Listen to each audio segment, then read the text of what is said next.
بسم الله الرحمن الرحيم. الله ولي الذين آمنوا يخرجهم من الظلمات إلى النور والذين كفروا أولياؤهم الطاغوت يخرجونهم من النور إلى الظلمات أولئك أصحاب النار هم فيها خالدون.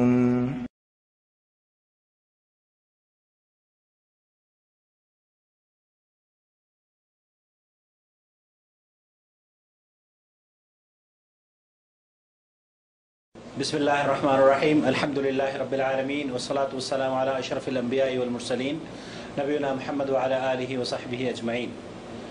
ناظرین کرام السلام علیکم ورحمۃ اللہ وبرکاتہ. کاروان توحید کی یہ پہلی نشست ہے جو کہ ہم آج مکہ المکرمہ میں ریکارڈ کر رہے ہیں.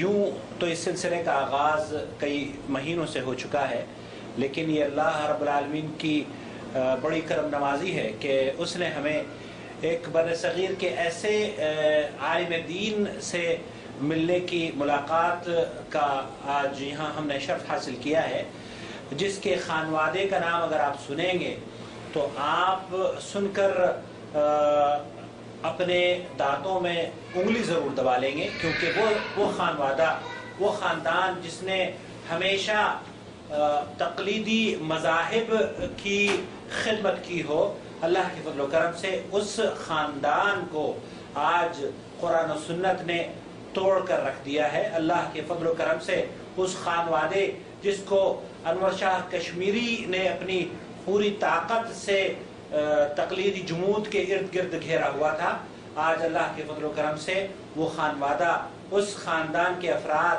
قرآن و سنت کی دعوت و تبلیغ جب ان تک پہنچی تو اللہ کے فضل و کرم سے اب وہ تقلیدی جمود ان کو قرآن و سنت سے دور نہیں رکھ سکا.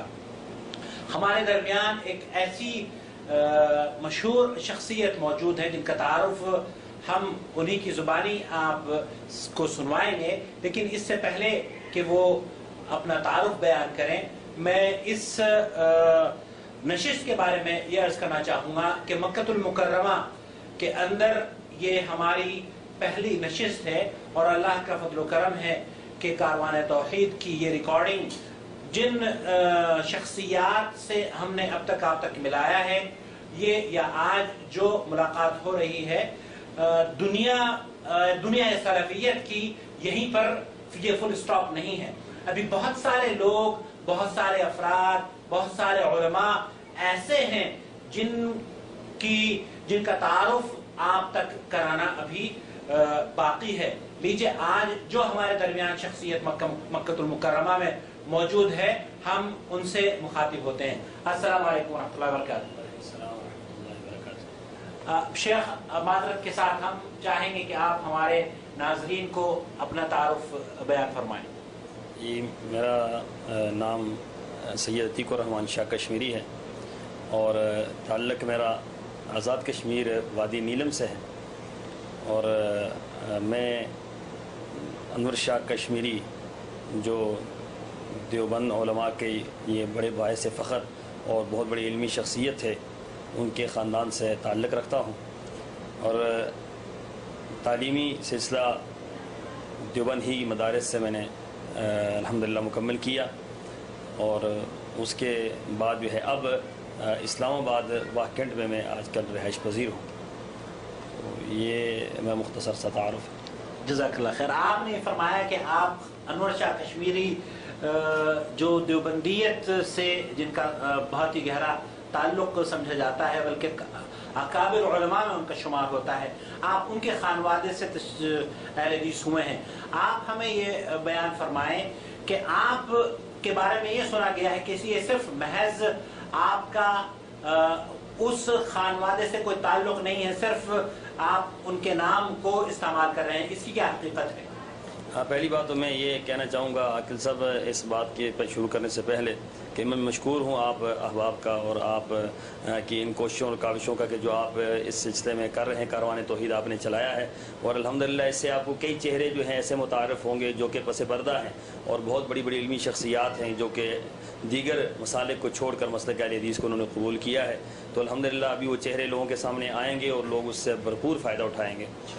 تو انہی میں ایک میری تو کوئی ایسی وہ بات نہیں ہے، لیکن اصل جو سلسلہ یہ ہے کہ علامہ انور شاہ کشمیری اور ان کے والد محترم سید معظم شاہ صاحب اور میرے دادا سید موسیٰ شاہ صاحب یہ سکے بھائی ہیں آپس میں. موسیٰ شاہ صاحب یہ آزاد کشمیر میں تشریف لے آئے اور سید معظم شاہ صاحب یہ وہیں پر وہاں پر مقبوضہ کشمیر میں رہے، اور اس کے بعد جو ہے یہ خاندان تقسیم ہند کے بعد، یہ تقسیم پاکستان کے بعد، پارٹیشن کے بعد وہ کچھ خاندان جو ہے وہ ادھر رہ گیا اور کچھ خاندان ادھر آ گیا. تو ہمارے خاندان کے اوپر جو ہے وہ دیوبندیت کی چھاپ نہیں بلکہ دیوبندیت کا ایک انتہائی غلبہ تھا، اور ہم فقہ حنفی یا دیوبندیت جو ہے اس کا منبع اور محور جو ہے وہ ہمارے خاندان کو سمجھا جاتا تھا بر صغیر کے اندر.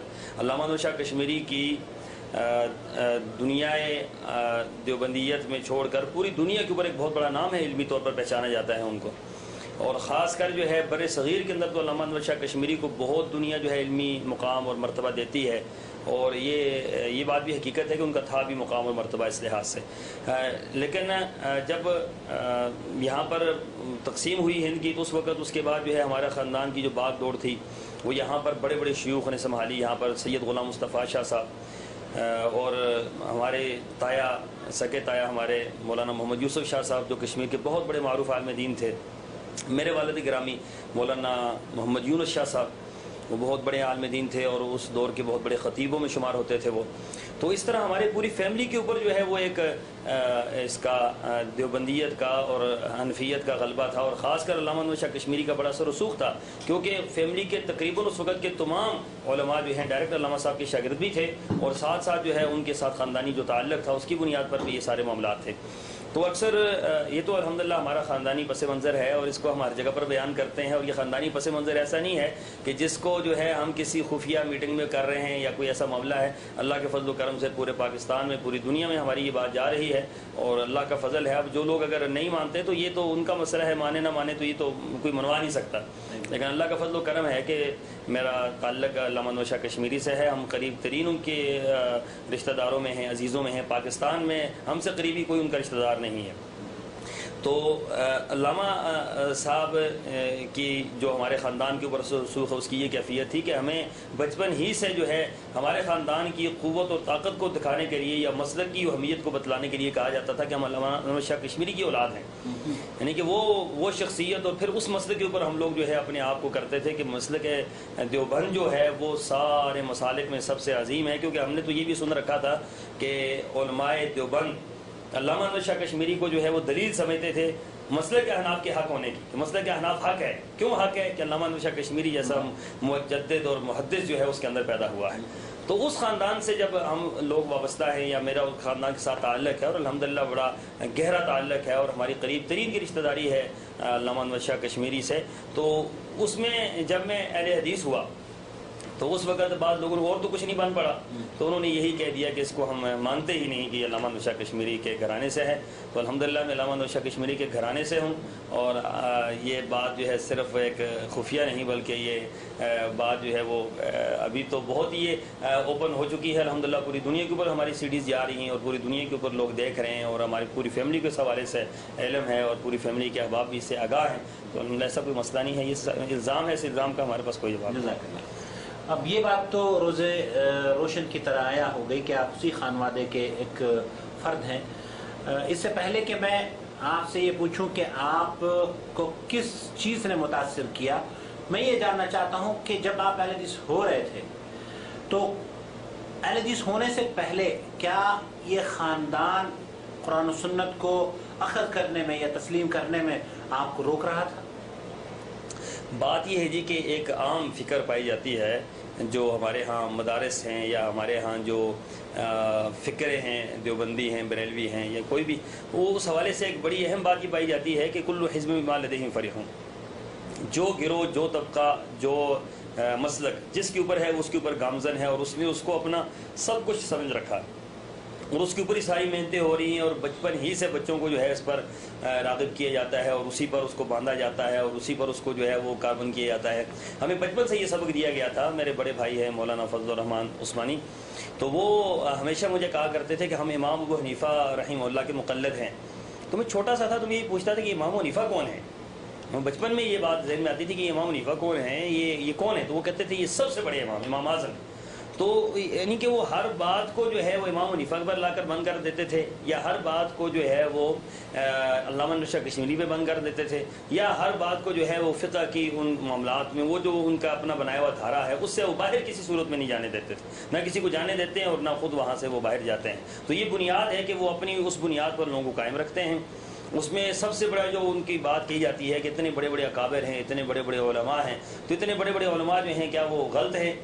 تو جب وہ عام بندہ جو ہے اتنے بڑے بڑے علماء کے معاملات دیکھتا ہے کہ واقعتاً اتنے بڑے بڑے علماء، مولانا شاہ کشمیری کا نام آتا ہے، مولانا شریف علی تھانوی کا نام آتا ہے، مولانا محمود الحسن دیوبندی کا نام آتا ہے، مولانا قاسم نانوتوی کا نام آتا ہے، ان کے بارے میں دنیا نے تو بہت کچھ سن رکھا ہے کہ وہ علم کے پیکر تھے، اور وہ یہ تھے اور وہ تھے فلاں تھے، یہ ساری باتیں۔ تو اب جب وہ دلیل نہیں دیتے کہ ہماری یہ دلیل ہے، کہ وہ دلیل صرف افراد کی دیتے ہیں کہ اتنے بڑے بڑے علماء جو ہیں وہ غلط ہو سکتے ہیں، تو لہٰذا اتنے بڑے بڑے علماء غلط نہیں ہو سکتے تو ہمارا مسلک جو ہے وہ غلط نہیں ہو سکتا۔ یہ بنیاد ہے ان کی سوچ کی اور فکر کی، اور اسی پر سب کو باندھا جاتا ہے، اس سے باہر کسی کو نکلنے نہیں دیا جاتا۔ تو ہم اسی بھی بندھے ہوئے تھے۔ تو گویا کہ کسی حد تک کہ جو خاندانی نسبت تھی وہ قرآن و سنت کو اخذ کرنے میں آڑ تو ضرور بنی ہوئی تھی۔ اور ظاہر بات ہے اپنا ہم تو یہی سوچتے تھے کہ جو علامہ صاحب فرما گئے ہیں یا علامہ صاحب کی جو فکر ہے وہی کتاب و سنت ہے۔ جو علامہ صاحب سے بڑھ کر نہ ہمارا علم ہے، نہ ہماری سوچ ہے، نہ ہماری فکر ہے، نہ ہم سوچ سکتے ہیں ان کی طرح، ٹھیک ہے؟ کیونکہ علامہ صاحب خود اپنے بارے میں انہوں نے لکھا ہے کہ میرے پاس تفسیر، مجھے لوگوں نے لکھنے کا کہا کہ آپ تفسیر قرآن پاک کی لکھیں، تو انہوں نے فرمایا کہ تفسیر لکھنے کے لیے 82 علوم کی ضرورت ہوتی ہے، تو 81 علم میرے پاس ہے، ایک علم صرف نہیں ہے میرے پاس جس کی وجہ سے میں تفسیر نہیں لکھ سکتا۔ تو بقول ان کے 81 علوم ان کے پاس جو ہے وہ موجود تھے، جبکہ وہ 81 علوم کی اگر لسٹ لی جائے تو ان میں میرے خیال میں تو وہ گننے بھی بہت مشکل ہو جائیں گے۔ تو یہ اتنی یعنی کہ ان کی ایک اپنی بھی وہ تھی، اور پھر وہ یہ کہا جاتا تھا اور یہ کہا جاتا ہے، ابھی آپ کے علم میں ہوگا کہ علامہ شاہ کشمیری وقت کے ابن تیمیہ ہیں، ٹھیک ہے؟ اور طاولہ شاہ بخاری فرمایا کرتے تھے کہ ابن تیمیہ کو دیکھنے کے بعد ہماری پگڑیاں گر جاتی ہیں، اور اسی طریقے سے علامہ شاہ کشمیری کو دیکھنے کے بعد بھی ہماری پگڑیاں سروں پہ قائم نہیں رہتی، یہ ان کا علم جو ہے اتنا بڑا ہے کہ وہ ہماری پگڑیاں سروں پر قائم نہیں رہتی ان کے علم کو دیکھتے دیکھتے۔ تو اتنا ان کا وہ تھا سلسلہ۔ تو ظاہر بات ہے کہ پھر اسی دھارے میں ہمیں انہوں نے باندھ کے رکھا تھا، یعنی کہ علامہ صاحب کی بات جو ہے وہ سب سے بڑی دلیل ہے، علامہ شاہ کشمیری کی بات ہی سب سے بہتر ہے، یا ان کا مسلک سب سے بہتر ہے، یا احناف کے حق ہونے کی سب سے بڑی علامت یہ ہے کہ علامہ شاہ کشمیری اس مسلک کو قبول کر کے بیٹھے ہیں، اور خود پوری زندگی علامہ شاہ کشمیری رحمہ اللہ نے پوری زندگی جو ہے وہ اسی اس کو سلجھانے میں لگا رکھی ہوں۔ فقہ کے جتنے معاملات تھے اور جو اس پر اعتراضات تھے، جو فقہ کے اوپر جو کتاب و سنت کے خلاف جو فقہ کی جو باتیں ہیں، اس کو پوری زندگی جو ہے نا علامہ صاحب کسی طریقے سے کتاب و سنت کے مطابق ڈھالنے کے لیے کوشاں رہے ہیں۔ تو یہ ظاہر بات ہے کہ یہ بہت بڑا مسئلہ تھا، اور ہم جیسے لوگ جو ہیں وہ تو پھر سوچ بھی ہماری بند کر دی جاتی تھی کہ آپ یہاں سے آگے سوچیں بھی نہ، سوچنا بھی آپ کی گمراہی۔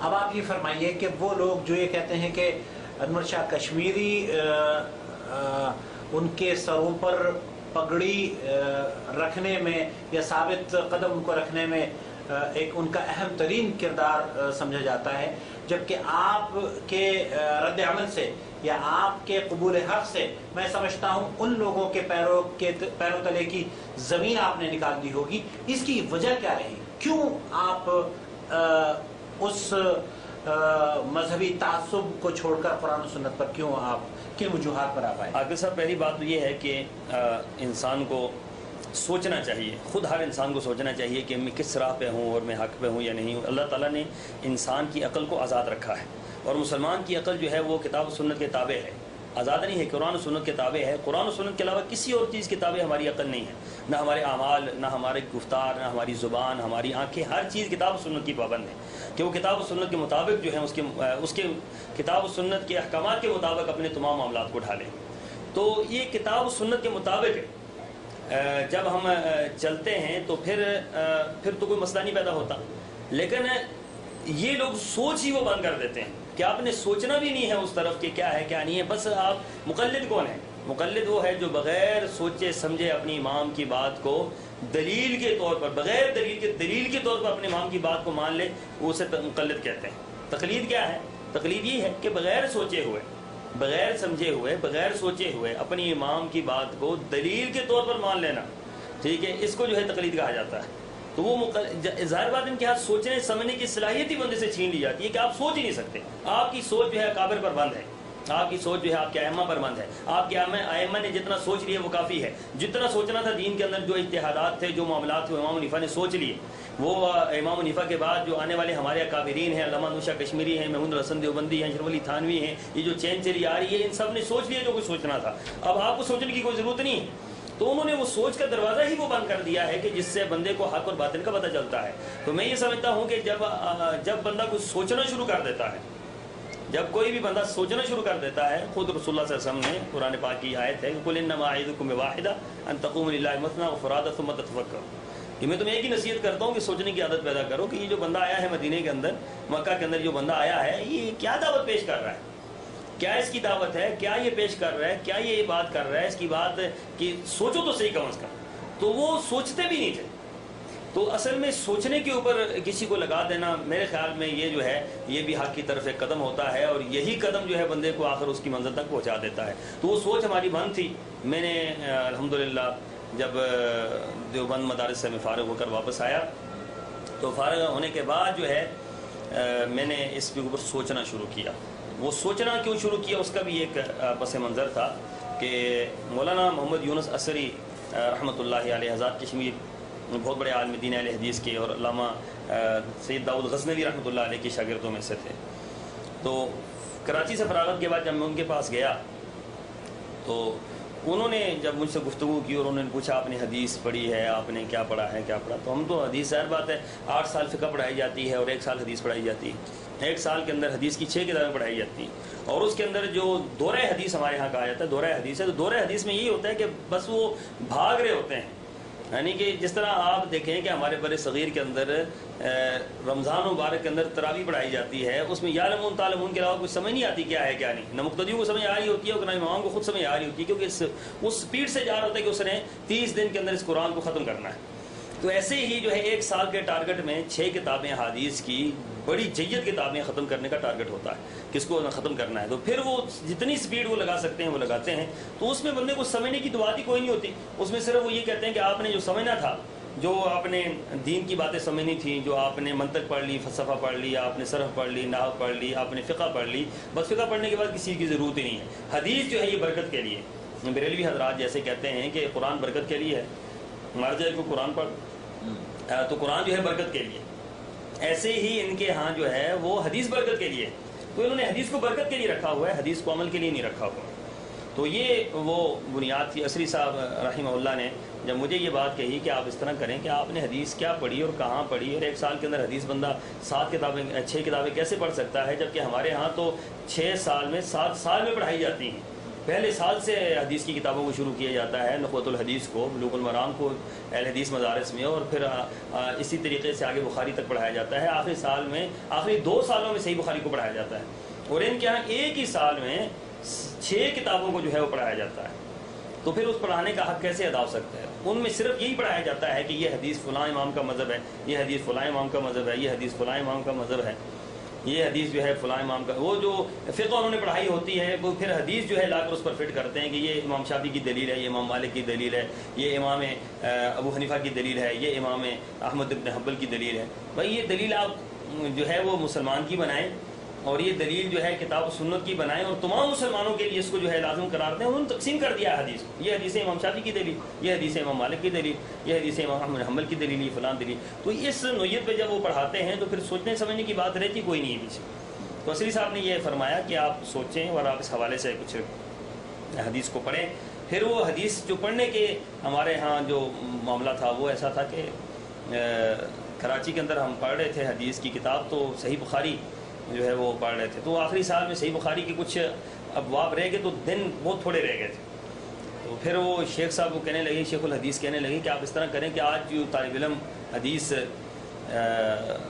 تیز طرح پڑھے، جو طالب علم تیز پڑھ سکتا ہے، فل سپیڈ سے پڑھ سکتا ہے، تو وہ جو ہے وہ پڑھے. تو ایک پیریڈ کے اندر، ایک گھنٹے کے اندر 70 سے اوپر صفحات جو ہے وہ طالب علم نے پڑھ لیے. اللہ. تو پھر اس شیخ صاحب، شیخ الحدیث جو تھے، ان کا یہ فرمان تھا کہ آج حدیث پڑھنے کا تو مزہ ہی آ گیا. تو یہ ان کی پڑھانے کی نوعیت ہے حدیث کو. تو یہ اس کا تجربہ سارے کر سکتے ہیں. میں چیلنج کرتا ہوں اس حوالے سے کہ اس کا تجربہ آپ ان کے مدارس میں جا کے کریں. یہ اس بات کا قطعاً یہ انکار نہیں کر سکتے کہ ہمارے مدارس کے اندر حدیث کے اوپر کتنا ظلم ہوتا ہے. ہمارے مدارس کے اوپر حدیث جو ہے کیسے پڑھائی جاتی ہے مدارس کے اندر. شیخ الحدیث جو ہے وہ حدیث کے ساتھ کتنا انصاف کرتا ہے، وہ حدیث کی کتنی جو ہے وہ بیان کرتا ہے، یا حدیث کو کتنا وہ تشریح کرتا ہے، یا حدیث کو کتنا لوگوں کے ذہن کے اندر ڈالتا ہے. وہ یہی کہتا ہے کہ بس یہ پڑھتے جائیں آپ، اور جو ہم نے پڑھایا آپ کو، جو پڑھنے کی چیزیں تھیں وہ فقہ ہم نے آپ کو پڑھا دی ہے، باقی یہ ہم برکت کے لیے پڑھ رہے ہیں. تو یہ عصری صاحب رحمہ اللہ نے یہ بات کہی تھی کہ آپ اس سلسلے میں سوچیں. تو اسی دوران جب عصری صاحب یہ بات کر رہے تھے تو اسی دوران ہی ان کا ایک بیٹا آیا، مجھے آ کر کہنے لگا جی کہ آپ ماشاءاللہ فاضل ہیں، آپ عالم دین ہیں، تو آپ رفع دین کیوں نہیں کرتے؟ میں نے کہا رفع دین تو ہے ہی کہیں نہیں. جیسے ہمارے ہاں یہ کہا جاتا ہے کہ رفع دین تو وہ گھوڑے کی دمیں تھی اور یہ تھا نعوذ باللہ من ذالک، کیسے کیسے الزامات رفع دین کی ایک عظیم روایت پر اور ایک متواتر روایت کے اوپر کیسے کیسے الزامات دھرے جاتے ہیں. تو انہوں نے کہا جی رفع دین کی روایت جو ہے وہ بلوغ المرام ان کے ہاتھ میں تھی، تو انہوں نے کہا جی بلوغ المرام کے اندر رفع دین کی روایت موجود ہے. تو مجھے اتنا اس کے اوپر وہ تھا کہ یہ کمال ہے، میں فارغ ہو کر آیا ہوں اور میں اتنے بڑے خاندان سے متعلق ہے، میرا علمی گھرانہ ہے، تو یہ مجھے بلوغ المرام سے حدیث دکھا رہا ہے. تو میں نے وہ بلوغ المرام اس کے ہاتھ سے لی اور اٹھا کر نیچے پھینک دی، اور میں نے انہیں یہ کہا، میں نے کہا کہ میں اس حدیث کی کتاب کو مانتا ہی نہیں جس کے اندر رفع دین کی روایت موجود ہے. تو اس قدر سختی تھی ذہن کے اندر اور اس قدر وہ معاملہ تھا. لیکن جب حدیث کو میں نے اٹھا کر نیچے پھینکا تو رات کو مجھے بڑا احساس ہوا کہ حدیث کی کتاب کو نیچے نہیں پھینکنا چاہیے تھا. اس اللہ کا نام ہے، اس کے اوپر رسول اللہ صلی اللہ علیہ وسلم کے نام مبارک ہے، وہ ایک حدیث کی کتاب ہے، تو تم دیکھ لیں کہ کیا ہے کیا نہیں ہے. تو وہاں سے ایک وہ جو کتاب پھینکنا جو ہے وہ ایک سبب بنا سوچ کا، کہ سوچنا چاہیے کہ کیا ہے، دیکھ لیتے ہیں، چلیں دیکھ لیتے ہیں کہ رفع دین کی روایت ہے یا نہیں ہے. پھر اس کے بعد جو ہے آگے یہ ایک سوچنے کا جو سسٹم ہے وہ شروع ہوا، اور یہ پھر لمبی ایک داستان ہے کہ وہاں سے آگے سلسلے چلتے رہے اور آہستہ آہستہ پھر وہ معاملہ. آپ نے پھر رفع دین کی احادیث صحیح بخاری اور صحیح مسلم میں دیکھی جب آپ تحقیق کرنے لگے، یا کیسے پھر کیا اصل میں ہوا یہ تھا کہ اس کے بعد جو ہے ایک یہ سوچ تھی کہ یار اس طرح کرتے ہیں کہ یہ اہل حدیثوں کے خلاف، مثلا میرا ذہن یہ بن گیا تھا اس کے بعد کہ اہل حدیثوں کے خلاف مواد اکٹھا کرتے ہیں اور پھر اہل حدیثوں کا مقابلہ کریں. مثلا عدم رفع دین کی حدیثیں تلاش کرتے ہیں اور ان کے خلاف جو ہے وہ جس طرح ایک مناظرانہ انداز تھا، کہ ایک مناظر بننے کی مجھے سوچ گئی کہ میں مناظر بنوں گا اور مناظر بن کے جو ہے وہ اہل حدیثوں کے خلاف مناظرے کروں گا. مثلا آمین بالجاہر بھی نہیں ہے، فاتح خلف الامام بھی نہیں ہے، یہ پاؤں کے ساتھ پاؤں بھی غلط ملاتے ہیں، یہ طلاق ثلاثہ کا مسئلہ بھی ان کا غلط ہے. یعنی کہ اہل حدیث کے جتنے بھی مابین نظام مسائل ہیں اس پر میں تحقیق کرنا چاہ رہا ہوں، اور میں چاہ رہا تھا کہ مجھے حدیث سے اتنا مواد اس کا مل جائے کہ میں ان کا جو ہے تیا پرچہ کر کے رکھ دوں. اب جب حدیث کی کتاب کو کھولتے تھے تو حدیث کے اندر جو ہے وہ رفع دین کی روایت تو نظر آتی تھی، صحیح بخاری کے اندر عدم رفع دین کی روایت کوئی نہیں ملتی تھی. پھر صحیح مسلم کے اندر جب رفع دین تلاش کرتے تھے تو رفع دین کرنے کی روایت ملتی تھی، عدم رفع دین کی روایت کوئی نہیں ملتی تھی. وہ گھوڑے کی دموں والی روایت وہ تو بالکل ہے ہی، علماء احناف نے اس کو رد کر دیا کہ بہت بڑا جاہل انسان ہوگا وہ کہ جو یہ گھوڑے کی دموں والی روایت جو ہے عدم رفع دین پہ پیش کرے، کیونکہ وہ تو سلام پھیرتے وقت وہ روایت آتی ہے. تو اس طرح پھر ابو داؤد، نسائی، ترمذی، ابن ماجہ، صحاح ستہ کی ساری کتابیں جو ہے چھان ماری، رفع دین کرنے کی روایات تو موجود ہیں، نہ کرنے کی کہیں بھی موجود نہیں ہے. اور جو نہ کرنے کی ابو داؤد کے اندر روایت موجود ہے، خود امام ابو داؤد اس کو کہہ رہے ہیں کہ اس کا معنی ہی صحیح نہیں ہے. اور پھر اس کے اوپر اتنی جرح ہے، اس حدیث کے اوپر اتنی جرح ہے اس کے اوپر، یہاں تک کہ اس کو موضوع تک قرار دیا اس روایت کو. تو اس یعنی کہ ایک سوچ یہ رہتے کہ دلیلیں ہم اپنی تلاش کر رہے ہیں، نکلتی دلیلیں ان کی ہیں. اور پھر جب ہم علماء دیوبند کے پاس جاتے تھے، میں وہاں جاتا تھا ان کے پاس اور جا کر ان سے پوچھتا تھا کہ بھئی آپ ہمیں ہمارے مسلک کی حدیث دیں، تو وہ مجھے یہ کہتے تھے کہ ہمارے مسلک کی جو ہے وہ بات آپ نہ کریں، بات یہ کہ آپ کیوں سوچ رہے ہیں، آپ اس حوالے سے سوچیں نا، آپ اس حوالے سے بات نہ کریں، آپ اس حوالے سے گفتگو ہی نہ کریں، آپ گمراہ ہو جائیں گے، آپ یہ ہو جائیں گے. میں ان سے کہتا تھا کہ گمراہی والی بات نہیں ہے، میں حدیث نہیں ہو رہا، میں تو مواد اکٹھا کر رہا ہوں حدیثوں کے خلاف، اور آپ مجھے اس کا مواد فراہم کریں، امین نہ کہنے پہ مواد فراہم کریں. فاتح خلف الامام کے اپنا اس کو نہ پڑھنے پہ آپ مجھے مواد فراہم کریں، اللہ عدل کیا جتنے بھی مسائل ہیں ان پر آپ مجھے مواد فراہم کریں. لیکن افسوسناک صورتحال یہ تھی کہ جب میں دیوبند علماء کے پاس جاتا، دیوبندی علماء کے پاس، اپنے اساتذہ کے پاس گیا، بڑے بڑے دیوبندی شیوخ کے پاس گیا، انہوں نے مجھے بنسبت اس کی مجھے وہ دلائل دیں، وہ مجھے آگے سے کفر کے فتوے لگا کر جو ہے اپنے مدارس سے، اپنے گھروں سے وہ باہر نکال دیتے تھے کہ جاؤ نکل جاؤ، تم گمراہ ہو جاؤ گے، یہ ہو جائے گا، وہ ہو جائے گا، فلاں ہو جائے گا. تو یہ پھر علماء حدیث کے پاس جب میں جاتا تھا تو وہ کھول کھول کر حدیثیں مجھے بتاتے تھے اور کھول کھول کر مجھے وہ سارا کچھ بتاتے تھے. تو اس طرح یہ ایک تحقیق کا سلسلہ جو ہے وہ چل پڑا اور میرا ذہن بدلنا شروع ہو گیا کہ ہمارے مسئلے کی دلیلیں ہی کہیں نہیں اور ان کے مسئلے کی دلیلیں ہی دلیلیں ہیں. اور پھر سب سے بڑی اس دوران جو ہے جو کافی سارے واقعات میرے ساتھ پیش آئے. کراچی کے اندر ہمارے بھائی ہوتے ہیں، وہ بہت بڑے دیوبندی عالم دین ہیں، ابھی بہت بڑی مسند پہ وہ تشریف فرما ہے، کئی کتابوں کے مصنف ہیں. تو انہوں نے ان کے ہاں ایک طلاق کا مسئلہ ہے، طلاق ثلاثہ. تو میں ان کے پاس ہی بیٹھا ہوا تھا، تو میں نے ان سے پوچھا کہ یہ جو آپ کے پاس بندہ آیا طلاق ثلاثہ کے حوالے سے، تو یہ کیا ہے اس کا مسئلہ؟ وہ کہتے ہیں 3 طلاقیں دی ایک محفل میں، تو یہ اب فتویٰ لینے کے لیے آیا ہے کہ اس کے بچے ہیں چھوٹے چھوٹے، تو بڑے مسائل ہیں اس کے. تو میں نے کہا کہ آپ اس کو جو ہے کوئی فتویٰ دے دیں کہ رجوع کر لیں. تو وہ کہنے لگے کہ یہ کیسے ہو سکتا ہے، رجوع کی تو کوئی صورت موجود نہیں ہے. تو میں نے کہا اگر آپ کے ہاں موجود نہیں ہے تو اہل حدیثوں کے پاس اس کو بھیج دیں، چلے اپنی زندگی گزار لے بیچارہ. جیسے ہمارے یہاں کہا جاتا ہے چلو یار اور کچھ نہیں تو اہل حدیثوں کے پاس فتوے لینے کے لیے چلے جائیں. تو وہ مجھے کہنے لگے کہ یہ کیسی بات آپ نے کر دی ہے، اہل حدیثوں کے پاس میں نے اس کو نہیں بھیجنا. میں نے کہا کیوں نہیں بھیجنا؟ تو کہنے لگے کہ انہوں نے ایک واقعہ پھر سنایا. انہوں نے کہا کہ مفتی ولی حسن ٹونکی جو مفتی اعظم تھے پاکستان کے، وہ ان کے ڈائریکٹ شاگرد ہیں، یعنی وہ ہمارے استاد گرامی. تو مفتی ولی حسن ٹونکی جو ہیں انہوں نے ایک مرتبہ دوران درس یہ بات کہی تھی کہ میرا کوئی شاگرد بریلوی ہو جائے مجھے دکھ نہیں ہوتا، مرزائی ہو جائے مجھے دکھ نہیں ہوتا، شیعہ ہو جائے مجھے دکھ نہیں ہوتا، اہل حدیث ہو جائے مجھے بڑا دکھ ہوتا ہے. تو میں نے کہا جی وہ کیسے؟ اہل حدیث کون سا ایسا جرم کرتے ہیں کہ جس کا اتنا ان کو افسوس ہوتا ہے؟ تو وہ کہنے لگی تھی کہ ان کا کہنا یہ تھا مفتی صاحب کا، مفتی ولی حسن ٹونکی کا، کہ جو بریلوی ہو جائے میرا شاگرد تو بریلیوں کا کیا کام ہوتا ہے، وہ حلوہ کھاتے ہیں اور ان کا جو ہے 11ویں اور 12ویں اور 13ویں ان کاموں میں لگے رہے، وہ کھانے کے چکر کے علاوہ ان کا کام ہی کوئی نہیں. تو جو شیعہ ہو جائے گا میرا شاگرد، تو شیعہ جو ہے وہ پیٹنے پٹانے کے علاوہ ان کو کام ہی کوئی نہیں ہے، آج پیٹنا ہے، کل پیٹنا ہے، پورا سال پیٹنا ہے، پوری زندگی پیٹنا ہے، تو اس کے علاوہ کوئی کام ہی کوئی نہیں. مرزائی ہو جائے تو مرزا قادیانی کے پیچھے لگ جائے گا، تو ان کو ان کے فرصت نہیں ملتی. تو جو اہل حدیث ہوگا وہ ہم دیوبندیوں کے پیچھے لگ جاتا ہے. تو لہٰذا اہل حدیث ہونا سب سے زیادہ خطرناک ہے ہمارے لیے اہل حدیث سب سے زیادہ خطرناک ہے. تو اس وجہ سے جو ہے نا مجھے بڑا دکھ ہوگا کہ میرا کوئی شاگرد جو ہے وہ اہل حدیث ہو جائے. تو میں نے وہ کہنے لیں کہ میں نے اہل حدیثوں کے پاس ان کو نہیں بھیجنا، میں ان کو بریلویوں کے پاس بھیج سکتا ہوں حلالے کے لیے، لیکن میں نے اہل حدیثوں کے پاس نہیں بھیجنا. تو میں نے ان سے تھوڑی سی بات کی، میں نے کہا کہ آپ اتنی اس کو نہ لیں کہ رسول اللہ صلی اللہ علیہ وسلم نے لعنت بھیجی ہے حلالہ کرنے والے کروانے والے پر، تو آپ ان کو بریلویوں کے پاس بھیجنے کو تیار ہیں. تو ان کا فرمان یہ تھا کہ بھائی بات یہ ہے کہ لعنت تو ہو جائے گی لیکن بیوی بھی حلال ہو جائے گی. تو میں نے کہا یہ آپ نے کیا وہ قانون بتایا ہے، اور یہ پھر فقہ حنفی کے قانون کی روح سے یہ بات تو ٹھیک ہی تھی ان کے نزدیک کہ وہ یہ کہتے ہیں کہ لعنت بھی ہو جائے گی، لعنت بھی برس جائے گی، لیکن یہ کہ بیوی بھی حلال ہو جائے گی. تو یہ کہ ہیرا فقہ کے اندر جو ہیلوں کا باب ہے وہ اس سے کھلتا ہے، کافی سارے ابواب اس سے کھلتے ہیں اور کافی ساری وہ ایک لمبا چوڑا موضوع ہے اس حوالے سے.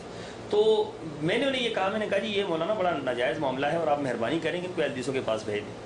تو انہوں نے کہا یار تو اب نہیں اس باز آئے گا. تو انہوں نے پھر ایک تبلیغی جماعت کے وہاں مسجد کے اندر سے ایک تبلیغی جماعت کا ایک بڑا ہی شریف آدمی تھا، تبلیغی جماعت کے لوگ ویسے بھی شریف ہی ہوتے ہیں، تو ان کو انہوں نے لیا اور لے کر وہاں اپنی مسجد کے ایک کمرے کے اندر مولانا نے خود حلالہ کروایا اور حلالہ کروا کے ایک رات اس لڑکی کو وہاں پر رکھا، اور اگلے دن جو ہے وہ تبلیغی جماعت کے شریف آدمی نے اس کو طلاق دی اور پھر وہ اپنے خاوند کے ساتھ واپس چلی گئی. تو یہ اس واقعے نے مجھے ہلا کر رکھ دیا کہ یہ یحرفون الکلم عن مواضعہ، کہ یہ لوگ قرآن و حدیث کو اپنے مقاصد کے لیے بگاڑ دیتے ہیں. قرآن کو جو ہے بدلنا چاہیں بدل دیتے ہیں، حدیث کو بدلنا چاہیں بدل دیتے ہیں. ان کے ہاں تو کوئی ایسی بات تو ہے ہی نہیں. تو اس واقعے نے مجھے بہت جھنجھوڑا اس واقعے نے کہ یہ بڑا اہم معاملہ ہے. اور اسی طریقے سے ہمارے ایک بہت بڑے خاندان کے عالم دین ہیں، تو ان کے ہاں رات کو ٹھہرے ہوئے تھے. تو اسی رفع دین کے معاملے پہ اور عامی بالجہر کے معاملے پہ میں نے ان سے کہا، میں نے کہا مجھے کچھ مواد دیں کہ میں نے اہل حدیثوں کا مقابلہ کرنا ہے. تو وہ ہم رات کو بیٹھ گئے، انہوں نے کہا بہت زیادہ مواد ہمارے پاس موجود ہے، حدیث کی کتابوں میں بھی ڈھونڈتے ہیں اور ملے گا بہت زیادہ. تو حدیث کی کتابیں کھولنی شروع کی. تو مجھے تو تجربہ ہو چکا تھا کہ حدیث کی کتابوں کے اندر رفع دین کرنے کی روایتیں تو وجود نہ کرنے کی ہیں کہیں. تو جب وہ ہم ڈھونڈنے لگے تو وہ رات کافی بیت گئی. کہنے لگے یار ابھی سو جاتے ہیں تو صبح جو ہے اٹھ کے دیکھیں گے. تو رفع دین کرنے کی روایتیں ساری اکٹھی کر لی ہم نے, لکھ لی اپنے پاس. تو اگلے دن جب فجر کے ٹائم اٹھے تو مولانا جو ہیں وہ سنتے ادا فرما رہے تھے, تو مجھے انہوں نے جب اٹھایا تو وہ سنتے ادا کرتے ہوئے مولانا جو ہیں وہ رفع دین کر رہے تھے. میں نے جب ان کی اس کیفیت کو دیکھا تو میں بڑا پریشان ہوا. میں نے ان کو کہا, میں نے کہا مولانا یہ آپ کیا کر رہے ہیں, میری تو نیند اڑ گئی بالکل, یہ آپ کیا کر رہے ہیں؟ تو انہوں نے کہا یہ نماز پڑھیں گے پھر بتائیں. تو نماز پڑھنے کے لیے اپنی مسجد میں تشریف لے گئے تو خود نماز پڑھائی انہوں نے. میں پہلی صف میں کھڑا تھا تو میں نے نماز کے اندر مجھے تجسس پیدا ہو گیا کہ یہ کیا ہو رہا ہے. تو نماز کے اندر میں ان کو دیکھتا رہا تو نماز کے اندر انہوں نے رفع دین نہیں کیا. جب واپس اپنے کمرے میں نیچے تشریف لائے تو میں نے ان سے فوراً یہ سوال کر دیا. میں نے کہا جی کہ آپ نے نیچے نماز پڑھی تو اس میں رفع دین کیا, اوپر نماز پڑھی تو آپ نے رفع دین نہیں کیا, تو ان میں سے کون سی نماز ٹھیک ہے؟ تو کہتے ہیں دونوں ہی ٹھیک ہیں, دونوں ہی نمازیں ٹھیک ہیں. میں نے کہا دونوں کیسے ٹھیک ہو سکتی ہیں؟ دونوں کیسے ٹھیک ہو سکتی ہیں؟ رفع دین کرنے کی اپنا بات ہی کوئی نہیں ہے. ٹھیک ہے, کیونکہ ہمارا امام حنیفہ کا جو مسلک ہے وہ رفع دین کا ہے, تو آپ کیسے وہ. تو وہ مجھے کہنے لگے کہ بات یار یہ ہے کہ ہم پوری رات تلاش کرتے ہیں عدم رفع دین کی حدیثیں, تو عدم رفع دین کی جو حدیثیں ملی وہ ضعیف ملی یا موضوع ملی, اور رفع دین کرنے کی حدیثیں ہر کتاب کے اندر موجود ہیں. صحیح بخاری کے اندر, صحیح مسلم کے اندر, ابو داؤد کے اندر, نسائی کے اندر, ترمذی کے اندر, ابن ماجہ کے اندر, یہاں تک کہ فقہ حنفی کی جو حدیث کی کتابیں ہیں اس کے اندر بھی یہ ساری روایات موجود ہیں. تو کہنے لگے کہ مجھے تو خوف آ گیا. میں نے کہا کہیں ایسا نہ ہو کہ کل اللہ تعالیٰ کہے کہ تیری نمازیں ساری ضائع ہوگی, کوئی نبی کی سنت پر عمل نہیں کیا. تو میں نے کہا چلیں آج کے بعد جو ہے وہ جو سنتے میں گھر کے اندر پڑھوں گا تو اس پر عمل کر لوں گا.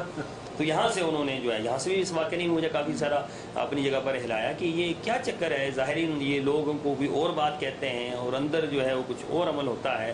تو یہ اس طرح کی بنیادیں جو ہیں وہ بنتی رہیں اور اس طرح کے معاملات جو ہیں وہ چلتے رہے. تو اس میں مفتی ظفر علی خان صاحب ہمارے کراچی کے اندر بہت بڑے عالم دین ہیں, تفسیر پڑھاتے ہیں رمضان مبارک کے اندر, اور بڑا ان کا وسیع حلقہ ہے تفسیر پڑھانے کا.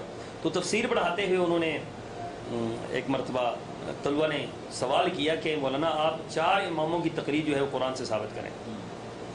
تو انہوں نے کہا جی کل میں جواب دوں گا اس کا, اور کل میں آپ کو اس کی دلیل دوں گا, قرآن سے دلیل دوں. اگلے دن ہم سارے بڑے اچھل کے جا رہے تھے کہ آج تقریر پر جو ہے وہ دلیل مل جائے گی اور اہل حدیثوں کے غیر مقلدوں کے خلاف جو ہے ہمیں ٹھیک ٹھاک مواد مل جائے گا. تو اگلے دن ہم آئے تو مولانا نے ایک آیت پڑھی سورہ قیامہ کی, اولا لک فاولا ثم اولا لک فاولا. تو جب یہ آیت پڑھی تو کہنے لگے کہ کل ایک سوال آیا تھا, اس سوال کا میں جواب دے رہا ہوں کہ کہا تھا 4 اماموں کی تقلید جو ہے, تم لوگوں نے کہا تھا تقلید کو قرآن سے ثابت کر, تو میں نے 4 ائمہ کی تقلید کو میں قرآن سے ثابت کر رہا ہوں. پہلے اولا لک سے مراد حنفی, دوسرے سے شافعی, تیسرے سے مالکی, چوتھے سے حنبلی. یہ 4 اماموں کی تقلید میں نے قرآن سے ثابت کر دی. تو نعوذ باللہ من ذالک یحرفون الکلم عن مواضعہ, یہ وہ کردار انہوں نے ادا کیا کہ جو کسی زمانہ میں جو ہے وہ یہود و نصارہ کے علماء کردار ادا کرتے تھے کہ وہ اس طرح کی باتیں کرتے تھے, اور آج انہوں نے ایسی باتیں شروع کر دی کہ اپنے مسلک کو صحیح ثابت کرنے کے لیے قرآن کے اندر تبدیلیاں شروع کر دی انہوں نے, اور قرآن کی آیات کو جو ہے وہ بگاڑنا شروع کر دیا, اور قرآن کی آیات کی جو ہے معنوی جسے کہا جاتا ہے تحریف انہوں نے شروع کر دی. تو اس واقعے نے بھی میرے جو ہے وہ رونگٹے کھڑے کر دی, اور بڑا میں حیران تھا کہ یہ ہو رہا کیا ہے, یہ کدھر جا رہے ہیں. ہم لوگ جو ہے صراحتاً کتاب و سنت کے منافی ہمارے معاملات جو ہیں وہ اکثر ہوتے ہیں, اور یہ بات ٹھیک نہیں ہے. تو اس طرح کے یہ حوادثات تھے کہ جن سے گزر کر جو ہے وہ تقریباً یہ 4 سالہ میرا دور ہے تحقیق کا. تو 4 سال مسلسل تحقیق ہوئی, بڑی اس دوران ماریں کھائیں, بڑی اس دوران تکالیف برداشت کی, بہت بڑے بڑے کرائسس سے گزرنا ہوا الحمدللہ کہ اس کے بعد جو ہے وہ آپ ان مراحل سے جب گزر رہے تھے وہ کون سا لمحہ تھا کہ آپ کو مجبور کر گیا کہ آپ کو اب ہاتھ کھڑے کر کے نماز پڑھنی چاہیے, رفع دین کرنا چاہیے اور ڈکلیئر کر دینا چاہیے کہ آپ اہل حدیث ہو چکے ہیں؟ بات یہ جی کہ ابھی ایک بنیادی بات عام طور پر پیش کی جاتی ہے کہ اہل حدیث اور دیوبندی حضرات کا اختلاف آپس میں فروعی مسائل پر اختلاف. وہ یہ کہتے ہیں کہ یہ فروعی مسائل پر اختلاف ہے, چھوٹے چھوٹے مسائل ہیں, رفع دین کرنا بھی ٹھیک ہے, نہ کرنا بھی ٹھیک ہے, آمین کرنی بھی ٹھیک ہے.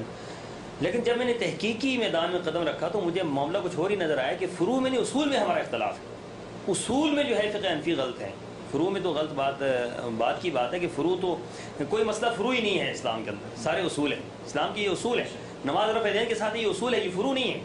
نماز میں رفع دین کے ساتھ جو بندہ کرتا ہے نہیں ہوتی نماز اس کی, کیونکہ اللہ کے رسول نے ایسی نماز پڑھی جو رفع دین کے ساتھ ہے. ٹھیک ہے, اسی طریقے سے اپنا یہ اصول ہے اسلام کے, ان کو آپ فروع نہیں بنا سکتے.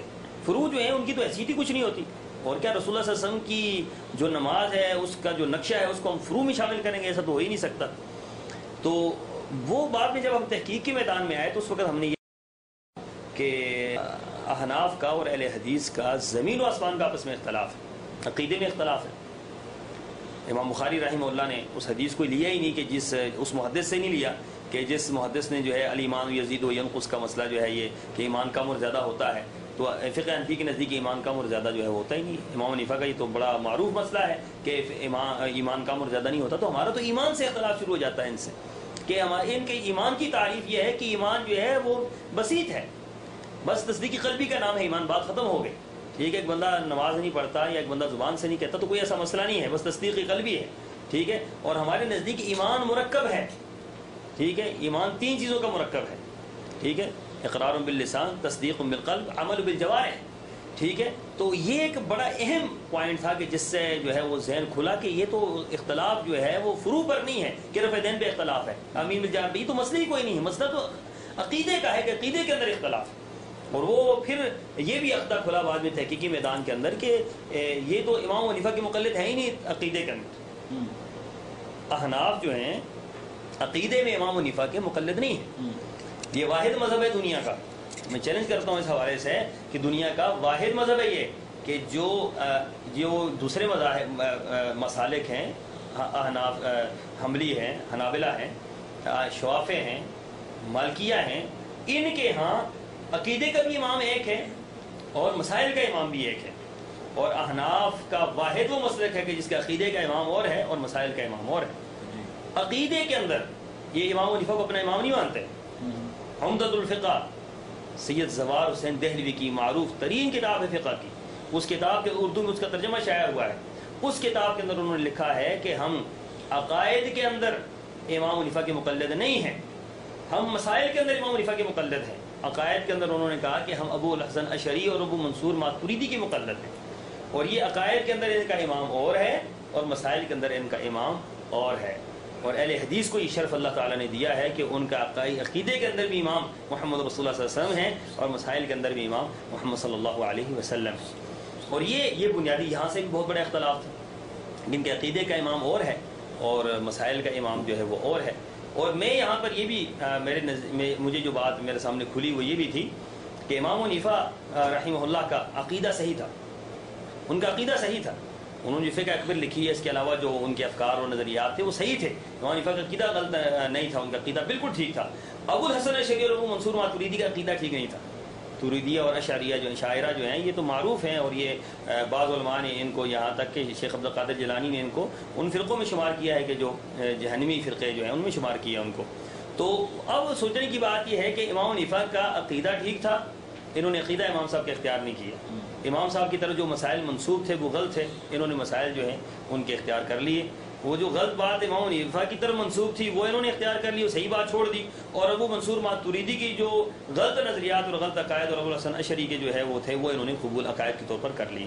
تو اس طرح کا یہ ایک ملغوبہ ہے، مسلک احناف جو ہے وہ ملغوبہ ہے ایک عجیب معاملات کا اور عجیب اصولوں کا، اور عجیب ایسے اصول فقہ حنفی کے ہیں کہ جن اصولوں پر وہ خود بھی چلنے سے جو ہے وہ پریشان ہیں کہ ہم ان کے اوپر کیسے چلیں۔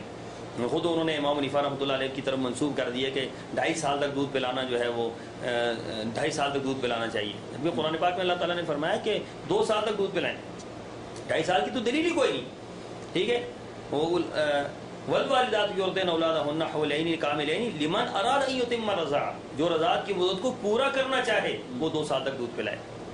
تو اب انہوں نے جو ہے اس کو 2.5 سال کر دیا، اب 2.5 سال کی دلیل ان کے پاس ہے کوئی نہیں، تو اس بات سے یہ پیچھے ہٹتے کوئی نہیں کہ یہ غلط ہے یہ مسئلہ یا یہ بات ہم نہیں مانتے یا نہیں، بس انہوں نے اسی بات کو جو ہے اختیار کر رکھا ہے اور اس پر وہ اپنے سسٹم پر گامزن ہیں۔ تو ایک مسئلے پر ہمارا صرف فروعی اختلاف نہیں ہے، ہمارا اصول کا اختلاف ہے، ان کے عقیدے میں ہمارے عقیدے میں زمین و آسمان کا فرق ہے، ان کی ایمانی تعریف میں ہماری ایمانی تعریف میں زمین و آسمان کا فرق ہے، ان کے مسائل میں ہمارے مسائل میں زمین و آسمان کا فرق ہے۔ اور پھر احناف سے ہٹ کر جب علماء دیوبند کا معاملہ آتا ہے تو علماء دیوبند جو ہیں ان کے اندر 2 گروہ پائے جاتے ہیں، ایک حیاتی ہے ایک مماتی ہے۔ ان کے اندر جو حیاتی ہیں وہ تو بالکل بریلویوں کی فوٹو کاپی آپ سمجھ لیں، ان کے اندر جو مماتی ہیں وہ ان کو تھوڑا بہت آپ 19-20 کا فرق کر سکتے ہیں کہ ان کا، لیکن تقلید میں وہ وہی اپنے ایک ہی مقام پر ہیں۔ تو اس طرح کی جو ہے وہ کھچڑی عجیب سی بنی ہوئی ہے۔ میں یہ سمجھتا ہوں کہ جب کتاب و سنت سے جو بھی قوم جو گروہ ہٹتا ہے تو اس کا پھر کوئی ٹھکانہ نہیں رہتا، کبھی وہ ادھر گرتا ہے کبھی وہ ادھر گرتا ہے۔ تو یہ کتاب و سنت سے ہٹے ہیں تو یہ کتاب و سنت سے ہٹنا ہی ان کے لیے باعث عذاب ہے، اور کتاب و سنت سے ہٹنا ہی ان کے لیے باعث اختراق ہے جو یہاں تک ان کو پہنچا رہا ہے۔ تو یہ وہ ساری بیس تھی، وہ ساری باتیں تھی کہ جو پھر انسان کو آگے آگے چلاتی ہیں اور سوچنے پر مجبور کرتی ہیں کہ یہ صرف مسئلہ فروعی نہیں ہے۔ ہمارا یہ بات ذہن میں رکھیں کہ یہ صرف فروعی اختلاف نہیں ہے، یہ اصول پہ اختلاف ہے ہمارا ان کے ساتھ، اور اصول پہ یہی ہے کہ یہ کتاب و سنت کو فالو نہیں کرتے، یہ امام حنیفہ کی بات کو فالو کرتے ہیں، اور ان کی یہ باقاعدہ طور پر شاہ ولی اللہ محدث دہلوی نے حجت اللہ البالغہ کے اندر جو تعریف کی وہ یہی تھی کہ دو گروہ پیدا ہوئے، ایک اہل رائے کا تھا، ایک اہل حدیث کا تھا۔ اہل رائے وہ لوگ تھے جو رائے کو ترجیح دیتے تھے، اہل حدیث وہ لوگ تھے جو حدیث کو ترجیح دیتے تھے، اور اس وقت سے لے کر آج تک یہ دو گروہ موجود ہیں۔ اہل رائے وہ ہیں آج کہ جو علماء کی آراء، اماموں کی آراء ان کو ترجیح دیتے ہیں، اور اہل حدیث الحمدللہ آج بھی موجود ہیں جو قرآن و حدیث کو ترجیح دیتے ہیں۔ یہ ہمارا بہت بڑا واضح اور بین فرق ہے ہمارے ان کے درمیان۔ آپ کون سے سن میں آپ نے یہ فیصلہ کیا کہ اب آپ کو تقلیدی جمود کو چھوڑ دینا چاہیے؟ یہ 94 کی بات ہے، 95 کی اس طرح لگ بھگ اس کے، کہ میں نے اس وقت 4 سال مسلسل تحقیق کی۔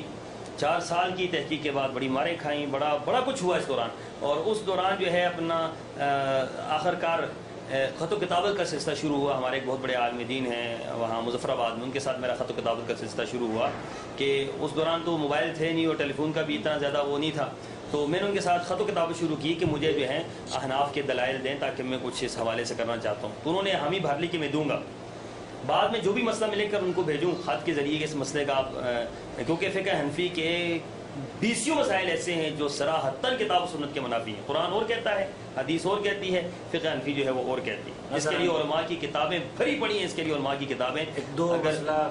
اس میں تو ایک مسئلہ تو میں نے آپ کے سامنے رکھ دیا، دودھ والا کہ دودھ جو ہے 2.5 سال تک پلائیں، ٹھیک ہے۔ اس کے علاوہ ایسے مسائل ہیں کہ جو ہم نہیں بیان کر سکتے، ان ناظرین جو ہمارے دیکھیں گے وہ پریشان ہوں گے کہ یہ بات کہاں سے کہاں چلے گی۔ میں کتابوں کے حوالے دیتا ہوں کہ آپ ان کتابوں سے جو ہے ان مسائل کو دیکھ۔ سید بدی الدین شاہ راشدی رحمہ اللہ نے کتاب لکھی فقہ اور حدیث، اور اس کے اندر 100 مسائل انہوں نے ایسے درج کیے جو صراحتاً فقہ کی مسائل حدیث کے منافی ہیں۔ حدیث اور کہتی ہے، فقہ جو ہے وہ اور کہتی ہے۔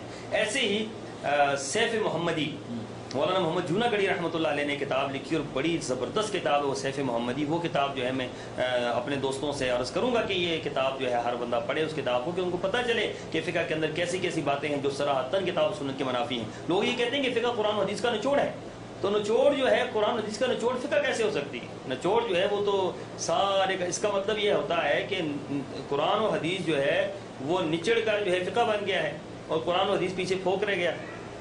وہ کیا رہ گیا پیچھے؟ قرآن و حدیث۔ اگر فقہ نچوڑ ہے تو قرآن و حدیث پھر کیا ہے؟ فقہ جو ہے قرآن و حدیث کا نچوڑ نہیں ہے، وہ رائے ہے، لوگوں کی آراء جمع کی ہوئی ہے اس کے اندر۔ امام حنیفہ نے یہ کہا، امام شافعی نے یہ کہا، امام مالک نے یہ کہا، امام ظفر نے یہ کہا، امام یوسف نے یہ کہا، یا امام محمد نے یہ کہا، وہ ان کی آراء ہے۔ ٹھیک، کوئی مانے ٹھیک ہے کتاب و سنت کے مطابق ہے تو ٹھیک ہے، کوئی ایسی بات نہیں ہے، لیکن کتاب و سنت کے منافی ہے تو ان کی بات کی کوئی حیثیت نہیں۔ خود امام حنیفہ رحمہ اللہ نے فرما دیا اترکوا قولی بخبر رسول اللہ صلی اللہ علیہ وسلم، کہ میرے قول کو اللہ کے رسول صلی اللہ علیہ وسلم کی حدیث کے آ جانے کے بعد چھوڑ دو۔ صح الحدیث فہو مذہبی، صحیح حدیث میرا مذہب ہے۔ یہ امام حنیفہ رحمہ اللہ نے فرمایا۔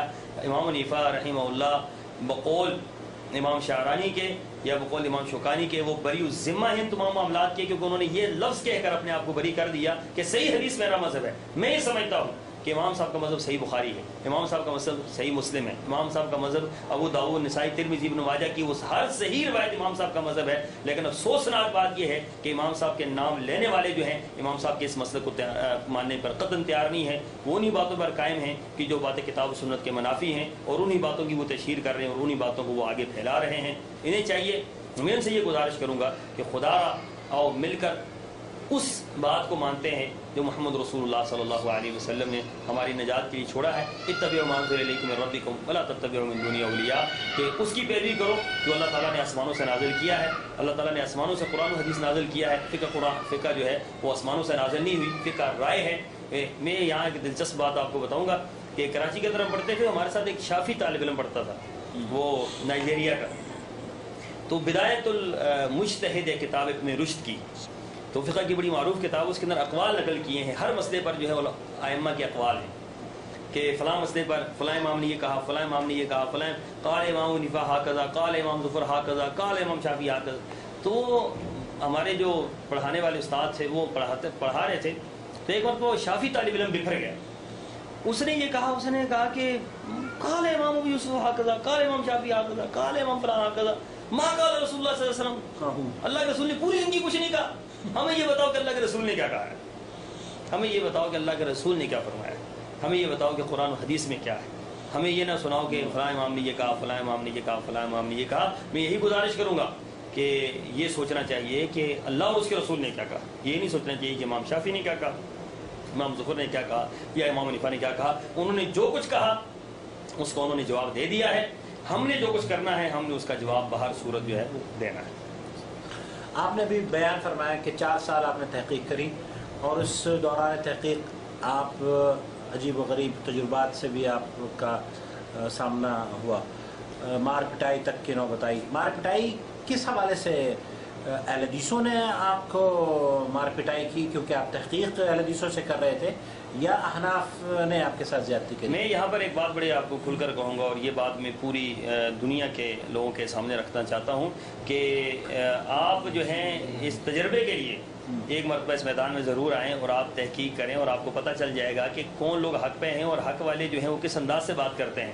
میں نے علماء اہل حدیث کے سامنے کڑوے سے کڑوا مسئلہ رکھا ہے، لیکن علماء اہل حدیث نے کبھی جو ہے ماتھے پہ شکن بھی نہیں پیدا کی، اور انہوں نے اس مسئلے کا جواب مجھے من وہاں کتاب و سنت سے دیا ہے. لیکن جب میں وہ مسئلہ لے کر احناف کے پاس گیا، حالانکہ میں حنفی تھا، ان کو پتہ ہے یہ حنفی ہے، ان کو پتہ ہے یہ کہ یہ انور شاہ کشمیری کے گھرانے کا ہے، ان کو پتہ ہے یہ ہمارے مدارس کا پڑھا ہوا ہے، ہمارے پاس یہ مسئلہ لے کر آیا ہے. لیکن وہ مجھے اتنے برے طریقے سے آگے سے پیش آتے تھے کہ وہ یہ کہتے تھے کہ تم گمراہ ہو جاؤ گے، تم غیر مقلد ہو جاؤ گے، تم ایک نہ ایک دن جو ہے بالکل پٹری سے اتر جاؤ گے. اور یہ میرے مسئلے کا ان کے پاس کوئی جواب نہیں ہوتا تھا، مسوائے تان و تشنیع کے اور مسوائے دھکم پیر کے، یا مسوائے انہوں نے کئی مرتبہ ایسا ہوا ہے کہ انہوں نے اٹھا کر مدارس سے جو ہے وہ باہر پھینکا ہے. باقاعدہ داخلے پر پابندی عائد کی ہے کہ آپ اندر داخل نہیں ہو سکتے ہیں ہمارے مدارس کے اندر، یا ہمارے علماء کے پاس آپ نہیں آ سکتے، آپ سوال نہیں کر سکتے آپ. تو اس طرح کی انہوں نے انتہائی جسے کہتے ہیں کہ بد اخلاقی کا مظاہرہ، جسے کہہ سکتے ہیں آپ، بد اخلاقی کا مظاہرہ کیا. اور علماء حدیث نے الحمدللہ جس سال میں دین کے پاس میں گیا تحقیق کے حوالے سے، انہوں نے بڑے ہی پیارے انداز سے دلائل کی روشنی میں مجھے سمجھایا ہے. اور الحمدللہ میں یہ سمجھتا ہوں، میں پوری دنیا کے لوگوں سے یہ بات کہوں گا کہ خدا را آپ تحقیق کے لیے علماء حدیث کا دروازہ کھٹکھٹائیں، آپ کو کبھی مایوسی نہیں ہوگی. اللہ کے فضل و کرم سے علماء حدیث جو ہیں اس حوالے سے بڑے فراخ دل ہیں، اور بڑے احسن انداز سے وہ سمجھاتے ہیں، اور بڑا ان کا کھلا اس سلسلے میں ہلکا ہے، اور بہت واضح ان کی باتیں اس سلسلے میں ملتی ہیں. لیکن علماء احناف میں ابھی ایک دوست ہمارے وہاں پر واکنڈ میں حدیث ہوئے، تو میں نے کہا کہ آپ اس طرح کریں کہ آپ یہ حدیث آپ نے رفع دین کی پڑھی ہے تو آپ جائیں فلاں شیخ الحدیث ہیں دیوبندی حضرات کے، تو میں نے کہا ان سے آپ جا کر اس مسئلہ پوچھیں.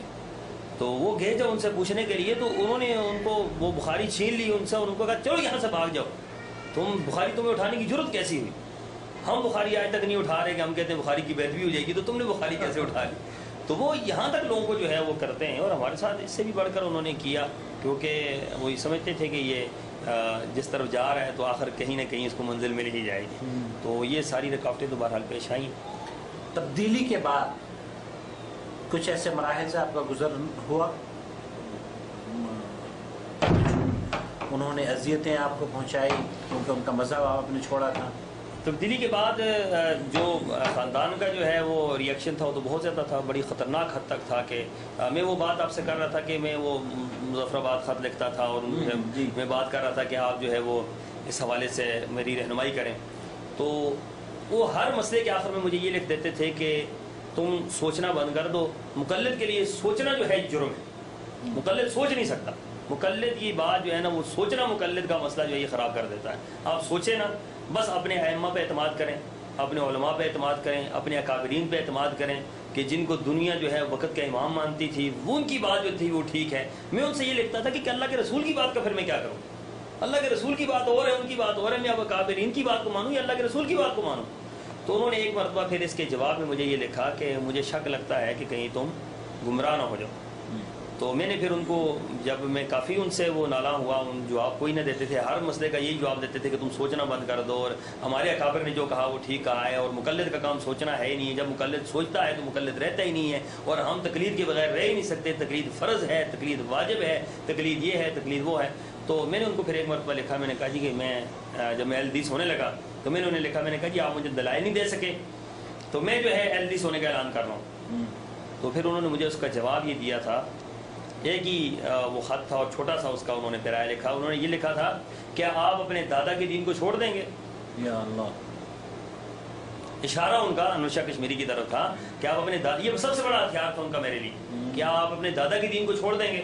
تو میں نے پھر انہیں جواب لکھا، میرے رب نے میرے ذہن میں یہ جواب ڈالا. میں نے یہ کہا ہاں میں نے دادا کا دین چھوڑ دیا ہے اور میں نے نانا کا دین اختیار کر لیا ہے. میں نے محمد رسول اللہ صلی اللہ علیہ وسلم کا دین اختیار کر لیا ہے جو میرے لیے سب سے بڑا جو ہے میرے لیے نجات کا باعث ہے. تو اس کے بعد جو ہے بہت زیادہ پریشانیاں، اہل حدیث ہونے کے بعد بہت زیادہ پریشانیاں آئیں، بہت زیادہ مسائل پیدا ہوئے، یہاں تک کہ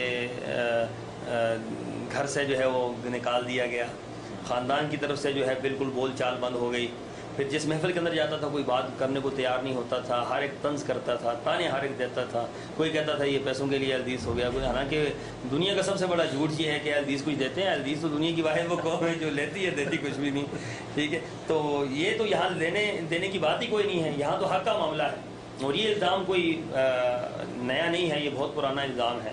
نعوذ باللہ من ذالک. محمد رسول اللہ صلی اللہ علیہ وسلم پر بھی ایسی باتیں لگتی تھی کہ محمد لوگوں کو پیسے دے کر صلی اللہ علیہ وسلم وہ بھٹکا رہے ہیں اور لوگوں کو یہ کرتے ہیں وہ کرتے ہیں. یہ تو بڑی پرانی باتیں ہیں. تو اس طرح آج حدیثوں پر بھی یہ الزام لگتا ہے کہ انہوں نے پیسے دیتے ہیں اور یہ کرتے ہیں اور وہ کرتے ہیں، فلاں کرتے ہیں. تو بہرحال میں نے جب بہت زیادہ تکالیف دیکھی تو میں نے ایک بات جو اس وقت بہت بڑی بات تھی میرے لیے، میں نے کہی تھی. میں نے اپنے گھر والوں کو یہ بات کہہ دی تھی، اپنے خاندان والوں کو یہ بات کہہ دی تھی کہ مجھے یہ بات کہی گئی تھی کہ تمہیں اہل حدیث جو ہیں بڑے برے طریقے سے پیش آئیں گے اور تم بڑے اچھے ماحول میں پلے جمے ہو اور اچھے ماحول میں رہے اور خاندانی بیک گراؤنڈ اچھا ہے اور علماء کا خاندان ہے اور تمہارے لیے مسجدوں کی کوئی کمی نہیں، مدارس کی کوئی کمی نہیں، بڑے سے بڑے مدارس موجود ہیں، بڑی سے بڑی مسجدیں تمہارے لیے موجود ہیں، بڑے سے بڑے تمہارے لیے سسٹم موجود ہیں، تو تم جو ہے ان کو سنبھال لو اور یہ وہ فلاں فلاں. تو میں نے ایک بات کہی تھی، میں نے کہا کہ میں اہل حدیث کے نام پر مانگ کر کھا لوں گا لیکن آپ کے مسئلے کو اختیار نہیں کروں گا. تو الحمدللہ اللہ تعالیٰ نے مسلک اہل حدیث پر استقامت دی. مجھے 12 سال ہو گئے مسلک اہل حدیث کو قبول کیے ہوئے. تو الحمدللہ ان 12 سالوں میں اللہ تعالیٰ نے بڑا فضل اور بڑا کرم کیا ہے. مسلک اہل حدیث کا تھوڑا بہت کام کر رہے ہیں، اللہ تعالیٰ اس کو قبول فرمائے جو ہم کام کر رہے ہیں. اہل حدیثوں کو آپ نے کس طرح کا پایا ہے؟ جب یہ 12 سال کا جو عرصہ آپ کا اہل حدیثوں کے ساتھ گزرا ہے، یہ کیسے لوگ ہیں؟ کیا اخلاقاً کس طرح کا معاملہ اور برتاؤ ان کے یہاں ہوتا ہے؟ ہمیں یہ پڑھایا جاتا تھا کہ حدیث بد اخلاق ہوتے ہیں، بہت بد اخلاق ہوتے ہیں اور بڑے بے ادب ہوتے ہیں اور بڑے وہ ہوتے ہیں، بڑے وہ ہوتے ہیں. اخلاق ان کے یہاں کیا ہے کہ آپ کسی کو جھک کر سلام کر لیں، کسی کو بالکل جو ہے وہ اپنا سر جو ہے اس کے ٹانگوں کے اوپر رکھ دے، تو یہ اخلاق ہے. ان کے یہاں اخلاق یہ ہے، جبکہ اخلاق یہ نہیں ہے. اخلاق کی سب سے بڑی قسم یہ ہے اللہ اور اس کے رسول کی بات کو ماننا. اہل حدیث حضرات کا اخلاق سب سے بلند ہے کہ اللہ کی بات آ جائے، اللہ کے رسول کی بات آ جائے، وہ دنیا کی کسی اور کی بات کو ماننے کے لیے تیار نہیں ہوتے ہیں. تو اہل حدیث کا اخلاق اور روئے زمین میں سب سے بڑا اخلاق ہے، سب سے بلند اخلاق والے اہل حدیث. رسول اللہ صلی اللہ علیہ وسلم کا اخلاق پوری کائنات کے لیے نمونہ تھا. وَإِنَّكَ لَعَلَىٰ خُلُقٍ عَظِيمٍ. آپ اخلاق کے عظیم کے مالک تھے کہ آپ نے اللہ تعالیٰ کی کسی فرمان کو بھی آپ نے وہ ایسا نہیں ہوا کہ پورا نہ کیا. آپ اللہ تعالیٰ نے جو حکم دیا محمد رسول اللہ صلی اللہ علیہ وسلم نے اس کو مینوان مان لیا، اور یہ اخلاق کی اعلیٰ ترین پھر آپ کو ڈگری ملی کہ وَإِنَّكَ لَعَلَىٰ خُلُقٍ عَظِيمٍ. تو اللہ کے رسول صلی اللہ علیہ وسلم کو ماننے والے اہل حدیث حضرات بھی اللہ کے فضل و کرم سے اسی اخلاقی نوعیت پر قائم ہیں کہ اہل حدیث کے سامنے آپ قرآن کی آیت رکھیں، اہل حدیث کے سامنے آپ حدیث رکھ دیں. اہل حدیث کٹ سکتا ہے، مر سکتا ہے، سب کچھ ہو سکتا ہے، اللہ کے رسول کی حدیث کا انکار نہیں کر سکتا، قرآن کا انکار نہیں کر سکتا، اس کو جھٹلا نہیں سکتا. کبھی اس کے اندر یہ جرت پیدا نہیں ہو سکتی کہ وہ کسی بھی صحیح حدیث کو جھٹلا دے یا کسی بھی صحیح حدیث پر عمل کرنے سے وہ کوتاہی نظر انداز کا کوئی ایسا معاملہ کرے. عمل کے اندر کوتاہی ہو سکتی ہے لیکن اس کے نظریے، سوچ اور فکر کے اندر کبھی الحمدللہ کوئی کوتاہی ایسی نہیں ہو سکتی. میں نے اہل حدیث کو دنیا والوں کے لیے ایک ماڈل اور نمونہ اس حوالے سے پایا ہے کہ اہل حدیث جو ہے ایک نمونہ ہے دنیا والوں کے لیے. ان کا اخلاق ایک نمونہ ہے، ان کے نظریے ایک نمونہ ہے، ان کی سوچ اور فکر جو ہے دنیا والوں کے لیے نمونہ ہے. یہ وہ نمونہ پیش کرتے ہیں جو الحمدللہ سلف نے اور اس کے علاوہ جتنے بھی اس وقت سلف صالحین ہیں ان کا نمونہ یہ لوگ. آج اگر کسی نے سلف صالحین کو دیکھنا ہے، کسی نے آج اگر صحابہ کرام کی اس عملی تعبیر کو دیکھنا ہے، ان کی فکر کو دیکھنا ہے کہ صحابہ کرام کی فکر کتاب و سنت کے بارے میں کیا تھی، تو وہ آج اہل حدیثوں کو دیکھیں کہ روئی زمین پر وہ اہل حدیث ہیں جو صحابہ کرام کی فکر پیش کرتے ہیں کہ صحابہ کی فکر یہ تھی کہ قرآن و حدیث حق ہے اور قرآن و حدیث میں ہی نجات ہے. آج کے اہل حدیث کی بھی یہی فکر ہے کہ قرآن و حدیث حق ہے اور قرآن و حدیث پر ہی عمل کرنے سے ہمیں نجات مل سکتی ہے. اس سے پہلے کہ ہم اپنی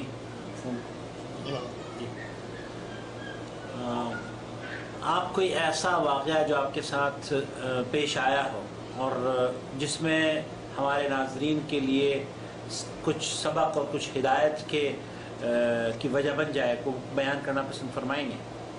واقعہ تو اس طرح کے بہت زیادہ ہیں جو اس حوالے سے بنے لوگوں کی ہدایت کا سبب بنیں گے.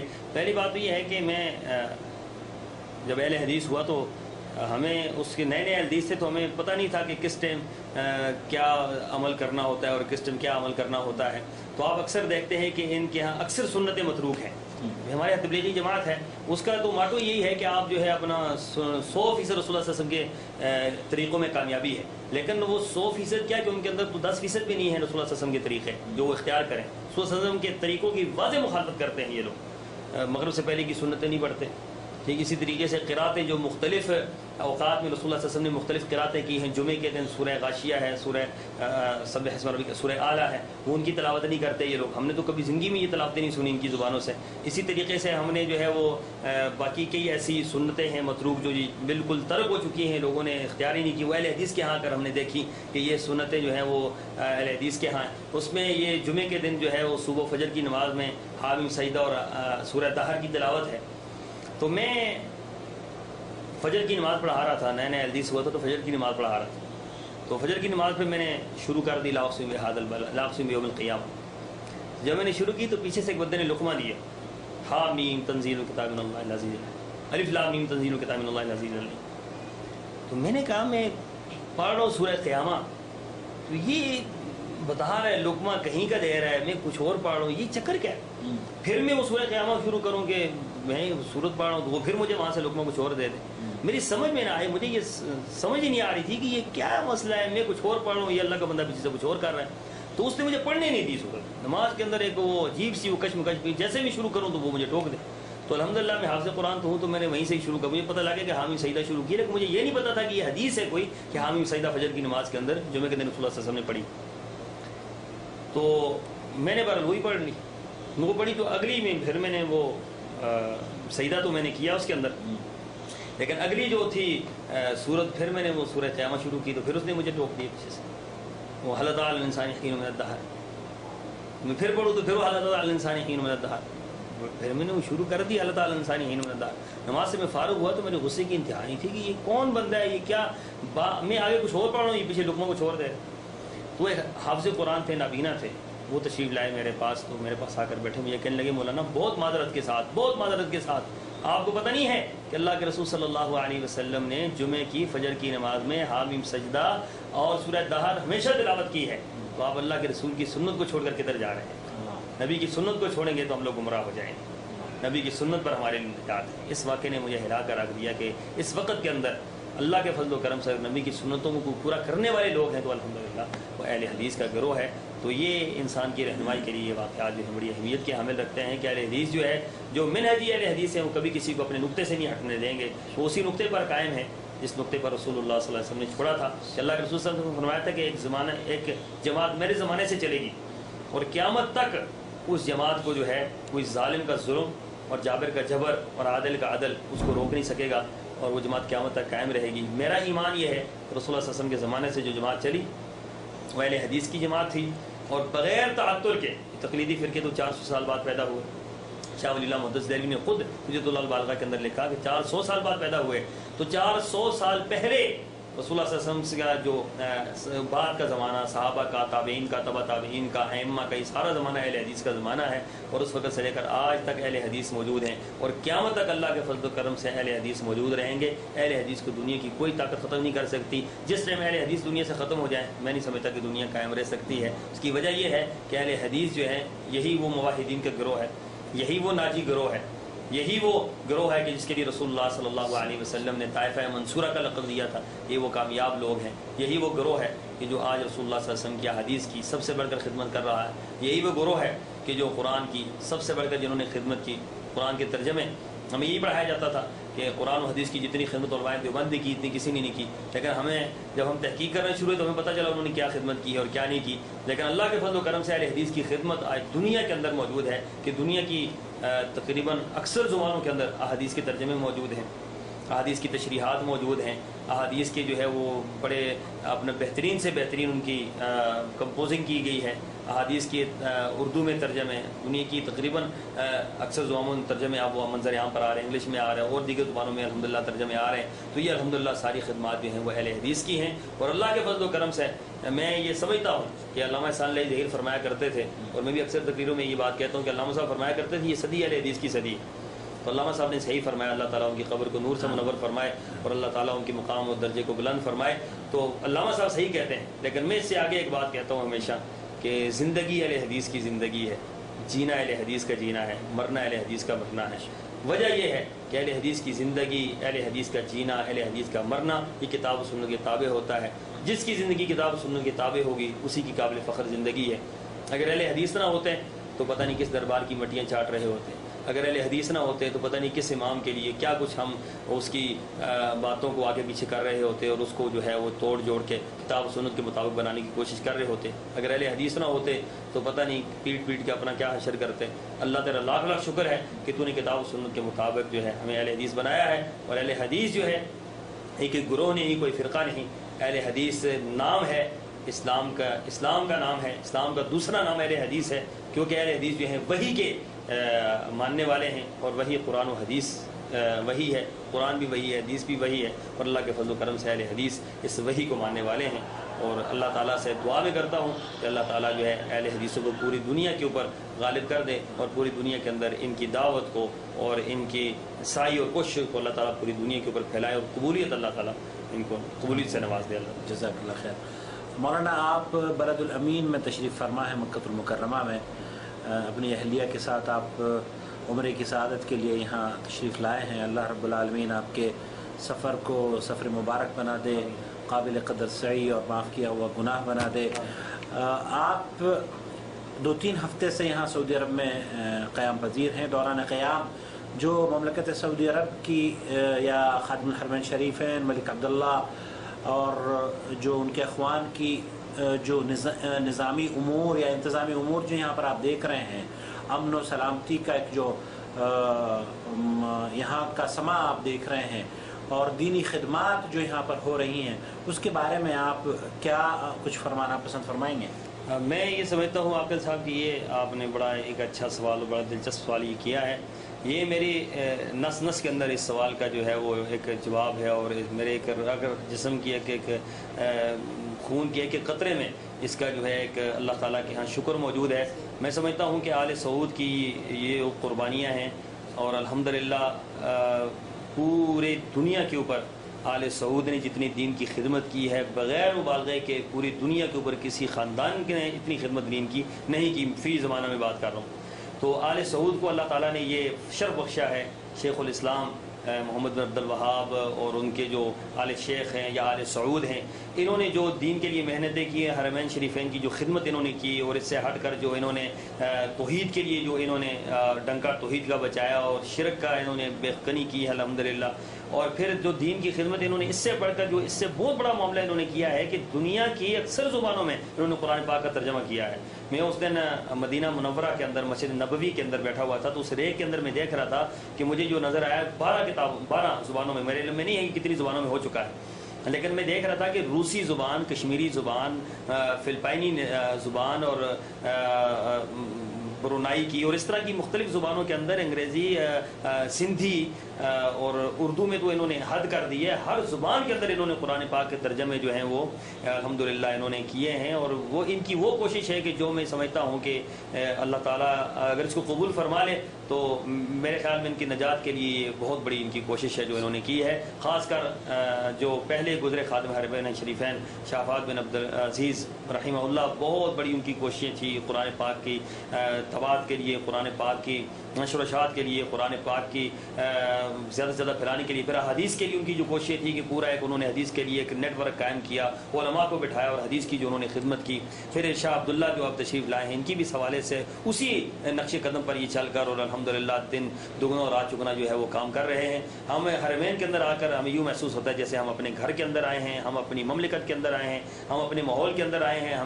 ہم پاکستان کے اندر بیٹھ کر یہ تمنا کرتے ہیں کہ کاش کہ پاکستان کے اندر بھی ایسا ہی نظام ہو جو سعودی عرب کے اندر جو نظام ہے, کہ یہاں پر شرک کی کہیں پر ہمیں کوئی بات نظر نہیں آتی, ہر جگہ پر روکا جاتا ہے. جہاں کہیں بھی کوئی ایسی بات کی جاتی ہے, انہوں نے اپنے مبلغین کھڑے کیے ہوئے ہیں, اپنے احباب کھڑے کیے ہوئے ہیں جو لوگوں کو غلط کام سے روکتے ہیں, امر بالمعروف نہی عن المنکر کے وہ لوگ کھڑے ہیں. اور الحمدللہ یہ بہت بڑی کوششیں ہیں, اور اللہ کے فضل و کرم سے یہ ہمارے لیے باعث فخر ہیں, اور ہم خاص کر اہل حدیثوں کے لیے یہ بہت بڑے فخر کی بات ہے. اور ہمیں پاکستان میں کہا جاتا ہے کہ سعودی عرب کے اندر اہل حدیث کی حکومت ہے, تو ہم فخر سے کہتے ہیں کہ الحمدللہ اہل حدیث کی حکومت ہے. کہ آپ اس حکومت کے اندر کوئی ایسی بات دکھائیں کہ جو کتاب و سنت کے منافی ہو یا کوئی ایسا معاملہ ہو, تو یہ دین کی خدمت ہے ان کی بہت زیادہ, اور ان کی بہت بڑی کوشش ہے. اور پوری دنیا کے اوپر جو دین کا انہوں نے کیا ہے, پوری دنیا کے اوپر دین کی آبیاری جو انہوں نے کی ہے قرآن پاک کی تباہ کی صورت میں, کہ کسی زمانے میں قرآن پاک اردو میں ترجمہ نہیں ملتا تھا. آج دنیا کی اکثر زبانوں میں قرآن پاک کے ترجمے ہمیں ملتے ہیں.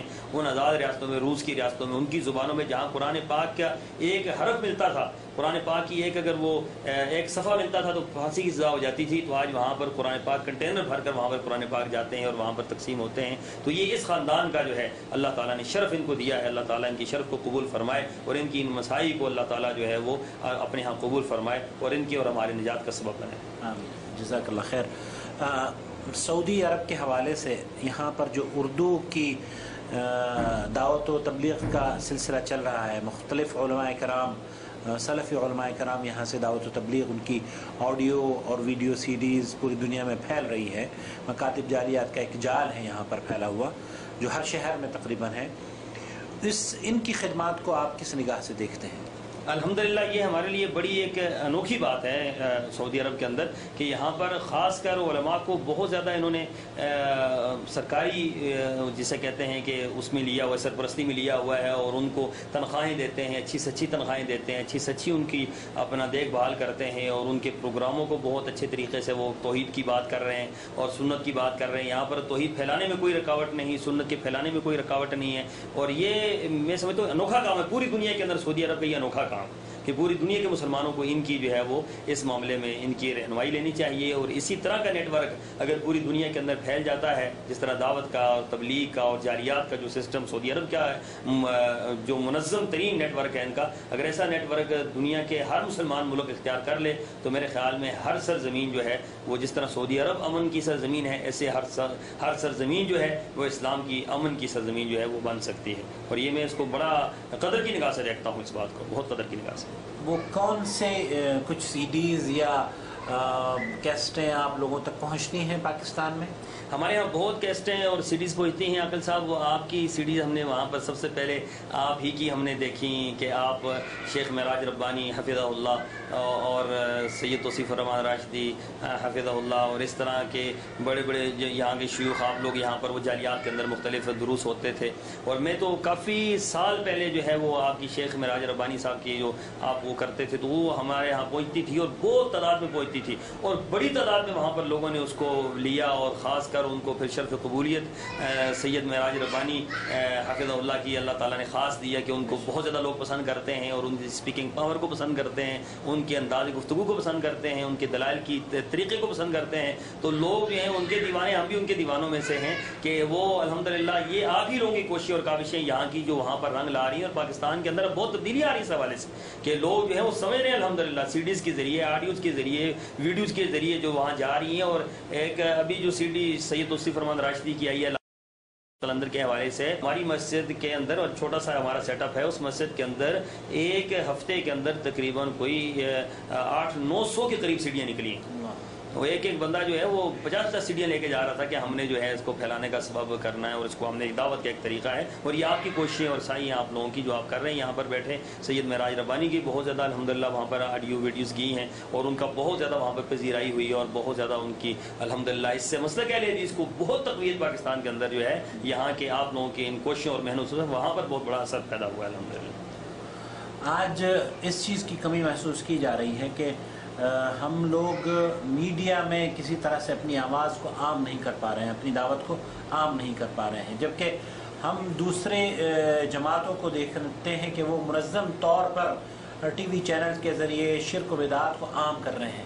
کیا آپ ایک ایسے سلفی چینل کا تصور یا اس کا وجود ذہن میں لاتے ہیں جو کہ یہ تمام چیزیں عمل میں آئے اور ہر گھر میں دعوت و تبلیغ پہنچے؟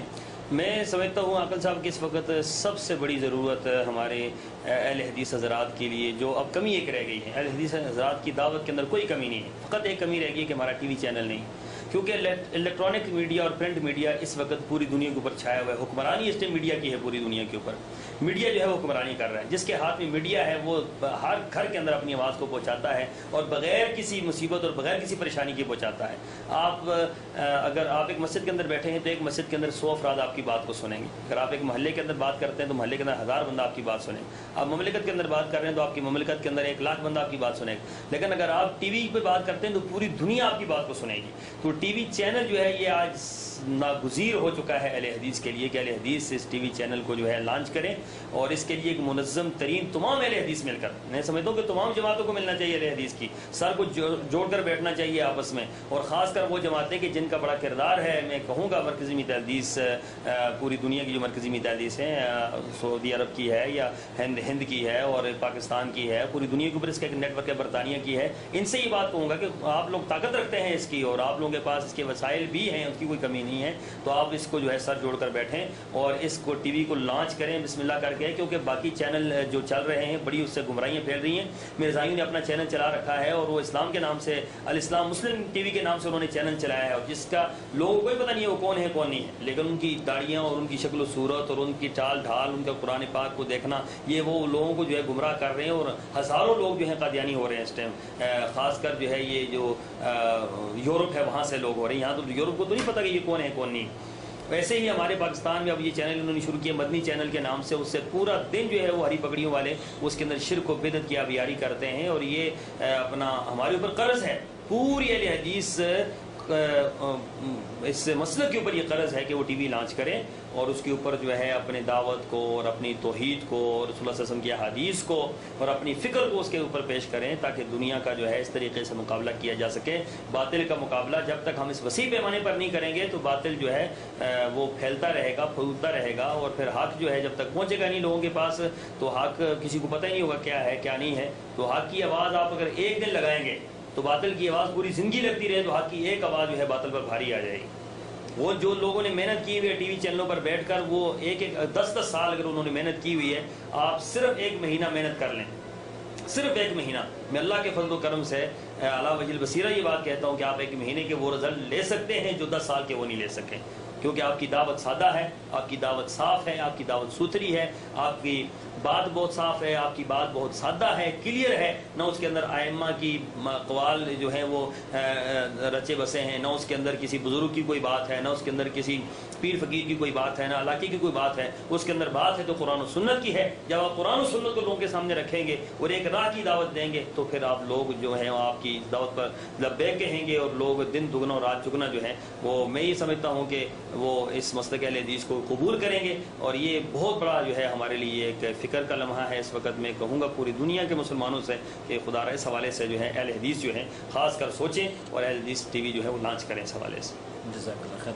ایک آخری اور اہم سوال یہ ہے کہ آج خاص طور پر اہل حدیث یا ایک عام مسلمان جس کو کہا جاتا ہے، وہ ایک منحرف فکر سے متاثر ہوتا نظر آ رہا ہے۔ خودکش حملے، لوگوں کو اذیت دینا، لوگوں کو، معصوم لوگوں کی جانوں کو لینا، یہ عام منظر دیکھا جا رہا ہے، جس کو اسلام کا نام لے کر یا ویسٹرن میڈیا اسلام سے جوڑنے کی کوشش کر رہا ہے۔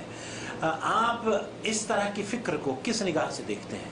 یہ اصل میں یہ جو خودکش حملوں کا جو تصور ہے، یہ تو اسلام کا تو تصور ہی نہیں، اسلام کا تصور تو جہاد کا ہے، اور جہاد کے اوپر بھی جو قدغن ہے یا جہاد کے اوپر بھی جو اسلام کے اصول ہیں وہ اتنے کڑے ہیں کہ ان کے مطابق رسول اللہ صلی اللہ علیہ وسلم جب نکالتے تھے لشکروں کو جہاد کے لیے تو اس وقت آپ وہ ہدایات دیتے تھے کہ کسی کھیتی کو نہیں جلانا، کسی لاش کا مسئلہ نہیں کرنا، کسی بوڑھے کو نہیں مارنا، کسی عورت کے اوپر ہاتھ نہیں اٹھانا، کسی بچے کو نہیں مارنا۔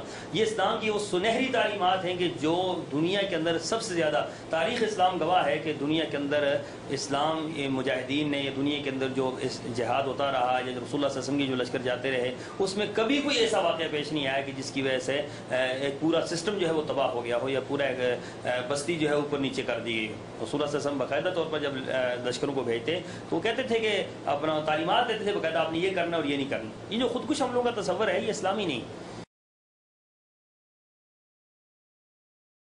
السلام علیکم۔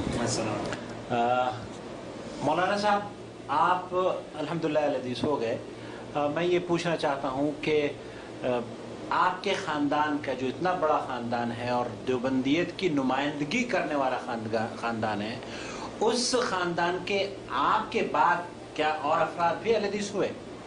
پہلے تو میں اپنے خاندان کی پاکستان کے اندر جو صورتحال ہے وہ آپ کو بتاؤں کہ پاکستان کے اندر ایسے تو دیوبند کے اندر ابھی مولانا انظر شاہ کشمیری ابھی فوت ہوئے ہیں، پچھلے سال فوت ہوئے ہیں، تو شیخ الحدیث تھے دیوبند کے اندر، تو علامہ انظر شاہ کشمیری کے بیٹے تھے۔ اور اس طرح دیوبند کے اندر جو اب بھی وہاں کا جو رسالہ شائع ہوتا ہے وہ بھی علامہ صاحب کے جو ہیں وہ پوتے شائع کرتے ہیں علامہ انظر شاہ کشمیری کے۔ ایک تو وہ سیٹ اپ ہمارا آج تک وہ موجود ہے، وہاں کا خاندانی وہ سیٹ اپ وہ ختم نہیں ہوا۔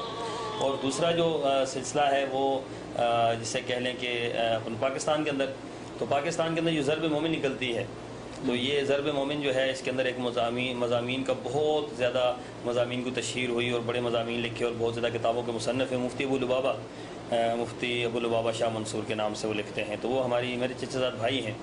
مولانا عبداللہ شاہ مظہر پاکستان کے اندر بہت بڑی علمی شخصیت اور بہت بڑی معروف خطیب ہیں پاکستان میں دیوبندی علماء کے، وہ میرے چچا زاد بھائی ہیں۔ اور اس طرح مولانا ضیاء الدین شاہ کراچی کے اندر بہت بڑے عالم دین ہیں اور جامعہ عثمان بن عفان کے وہ مدیر ہیں۔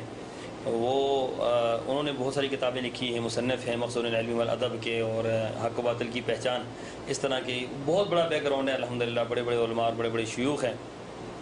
تو اس خاندان میں جب میں اہل حدیث ہوا تو ہماری پوری فیملی میں انور شاہ کشمیری رحمہ اللہ کے گھرانے میں پہلا اہل حدیث تھا۔ تو میرے اہل حدیث ہونے کے بعد الحمدللہ پہلے تو بھرپور مخالفت ہوئی، اس کے بعد ہم نے بہرحال کوشش شروع کی اور محنتیں شروع کی۔ تو میری الحمدللہ محنت سے میرے بڑے بھائی مولانا فضل الرحمان بہت بڑے عالم دین ہیں، وہ اہل حدیث ہوئے۔ پھر اس کے بعد میرے بھتیجے جو ہیں وہ اہل حدیث ہوئے، مولانا وحید الرحمان شاہ کشمیری وہ اہل حدیث ہوئے۔ پھر اس کے ساتھ ساتھ جو ہے اپنا وہاں پر دیگر علماء کرام ہوتے الحمدللہ۔ اب یہ 14 سال پہلے یہ اکیلا بندہ اہل حدیث تھا اور آج انور شاہ کشمیری کے گھرانے کے الحمدللہ 40 کے قریب گھرانے حدیث ہو چکے ہیں الحمدللہ۔ اور وہ وقت دور نہیں کہ انشاءاللہ میں سمجھتا ہوں کہ انور شاہ کشمیری کا پورا گھرانہ حدیث ہو جائے گا۔ اس کی وجہ یہ ہے کہ یہ دین کی خدمت کرنے والے لوگ ہیں، اگر ان کو کوئی صحیح طریقے سے گائیڈ کرے، کوئی صحیح طریقے سے ان کو بتلائے تو اللہ کے فضل و کرم سے یہ حق کو قبول کرتے ہیں۔ اور الحمدللہ میری تھوڑی بہت محنتوں سے اللہ کا فضل و کرم ہے کہ آج جو ہے بہت زیادہ لوگ اہل حدیث ہوئے ہیں اور ہمارے گھرانے کے بہت زیادہ افراد جو ہیں الحمدللہ مسلک اہل حدیث کو قبول کر کے توحید و سنت کی چھاؤں میں اس ٹائم اپنی زندگیوں کو گزار رہے ہیں۔ اور اللہ تعالیٰ سے دعا بھی ہے کہ اللہ تعالیٰ اس پورے گھرانے کو کتاب و سنت کی سمجھ سے نوازے اور پورے گھرانے کو جو ہے وہ کتاب و سنت کا خادم بنائے۔ جزاک اللہ۔ یہ فرمائیے کہ جو لوگ دیوبند یا اس خاندان کے آپ کے ہندوستان میں ابھی تک موجود ہیں اور دیوبند میں ہیں، ان تک آپ کو یہ پیغام پہنچانا چاہیں گے؟ میں یہی گزارش کروں گا جی اپنے تمام خاندان کے افراد سے کہ رسول اللہ صلی اللہ علیہ وسلم کی رسول اللہ صلی اللہ علیہ وسلم کا حق ہم پر سب سے زیادہ ہے۔ پوری کائنات میں سب سے زیادہ حق جو ہے وہ اللہ کے بعد رسول اللہ صلی اللہ علیہ وسلم کا ہے، اور اللہ کے رسول صلی اللہ علیہ وسلم کا حق کی سب سے بڑی جو ادائیگی ہے وہ یہی ہے کہ آپ کی پیروی کی جائے، آپ کی اتباع کی جائے اور آپ کے درمیان کسی اور کو حائل نہ کیا جائے، نہ کسی امام کو، نہ کسی فقیہ کو، نہ کسی محدث کو، نہ کسی اور کو، کیونکہ رسول اللہ صلی اللہ علیہ وسلم جو ہے آنے کے بعد اللہ تعالیٰ نے نبوت کا دروازہ بند کر دیا۔ جب آپ کے بعد نبی کوئی نہیں آئے گا تو آپ کے بعد امام بھی کائنات کے اندر کوئی نہیں آئے گا۔ آپ علیہ الصلوۃ والسلام کے ساتھ جو ہے یہ جو دیگر ائمہ جو ہے بعد میں آئے ہیں، ہم ان کے انکار نہیں کرتے، ان کی بات کہتے ہیں کہ یہ امام ہے، کوئی فقہ کا امام ہے، کوئی حدیث کا امام ہے، کوئی منطق کا امام ہے، کوئی فلسفے کا امام ہے، کوئی کس کا امام ہے، کوئی کس کا امام ہے، یہ ان کا انکار نہیں ہے، لیکن دین کے امام جو ہے صرف ہے کہ اور محمد رسول اللہ صلی اللہ علیہ وسلم کی ذات ہے، یہ دین کے امام ہے۔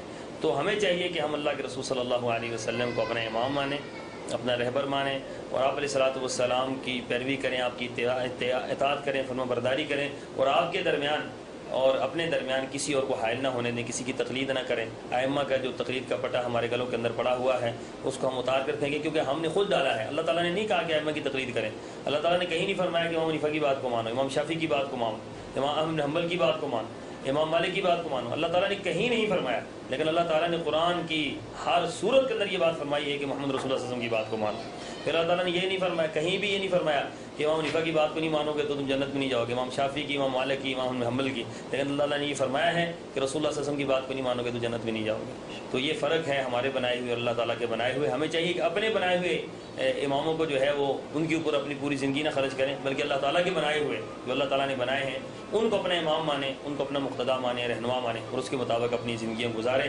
یہ اسی کے اندر ہماری کامیابی ہے۔ میرا پیغام ہے کہ مسلک اہل حدیث سچ ہے، مسلک اہل حدیث حق ہے، میرا ایمان ہے، میری یہ نظریہ ہے، میری یہ سوچ ہے، میری یہ فکر ہے۔ جس طرح اللہ کی وحدانیت میں کوئی شک نہیں، جس طرح رسول اللہ صلی اللہ علیہ وسلم کی رسالت میں کوئی شک نہیں، جس طرح قرآن کے حق اور سچ ہونے میں کوئی شک نہیں، اس طریقے سے مسلک اہل حدیث کے سچ اور حق ہونے میں کوئی شک نہیں ہے۔ یہ حق ہے، یہ سچ ہے، اس کی بنیاد قرآن و سنت ہے، اس کی بنیاد قرآن و حدیث ہے، اور اللہ کے فضل و کرم سے جو اس کو قبول کرے گا اللہ تعالیٰ جو ہے اس کو جو ہے اس کی محنتوں کا ضرور اس کو پھل دے گا، اور اللہ تعالیٰ ضرور اس کو نجات سے نوازے گا کہ یہ وہی گروہ ہے جس کو طائفہ منصورہ رسول اللہ صلی اللہ علیہ وسلم نے جس کو طائفہ منصورہ کہا ہے۔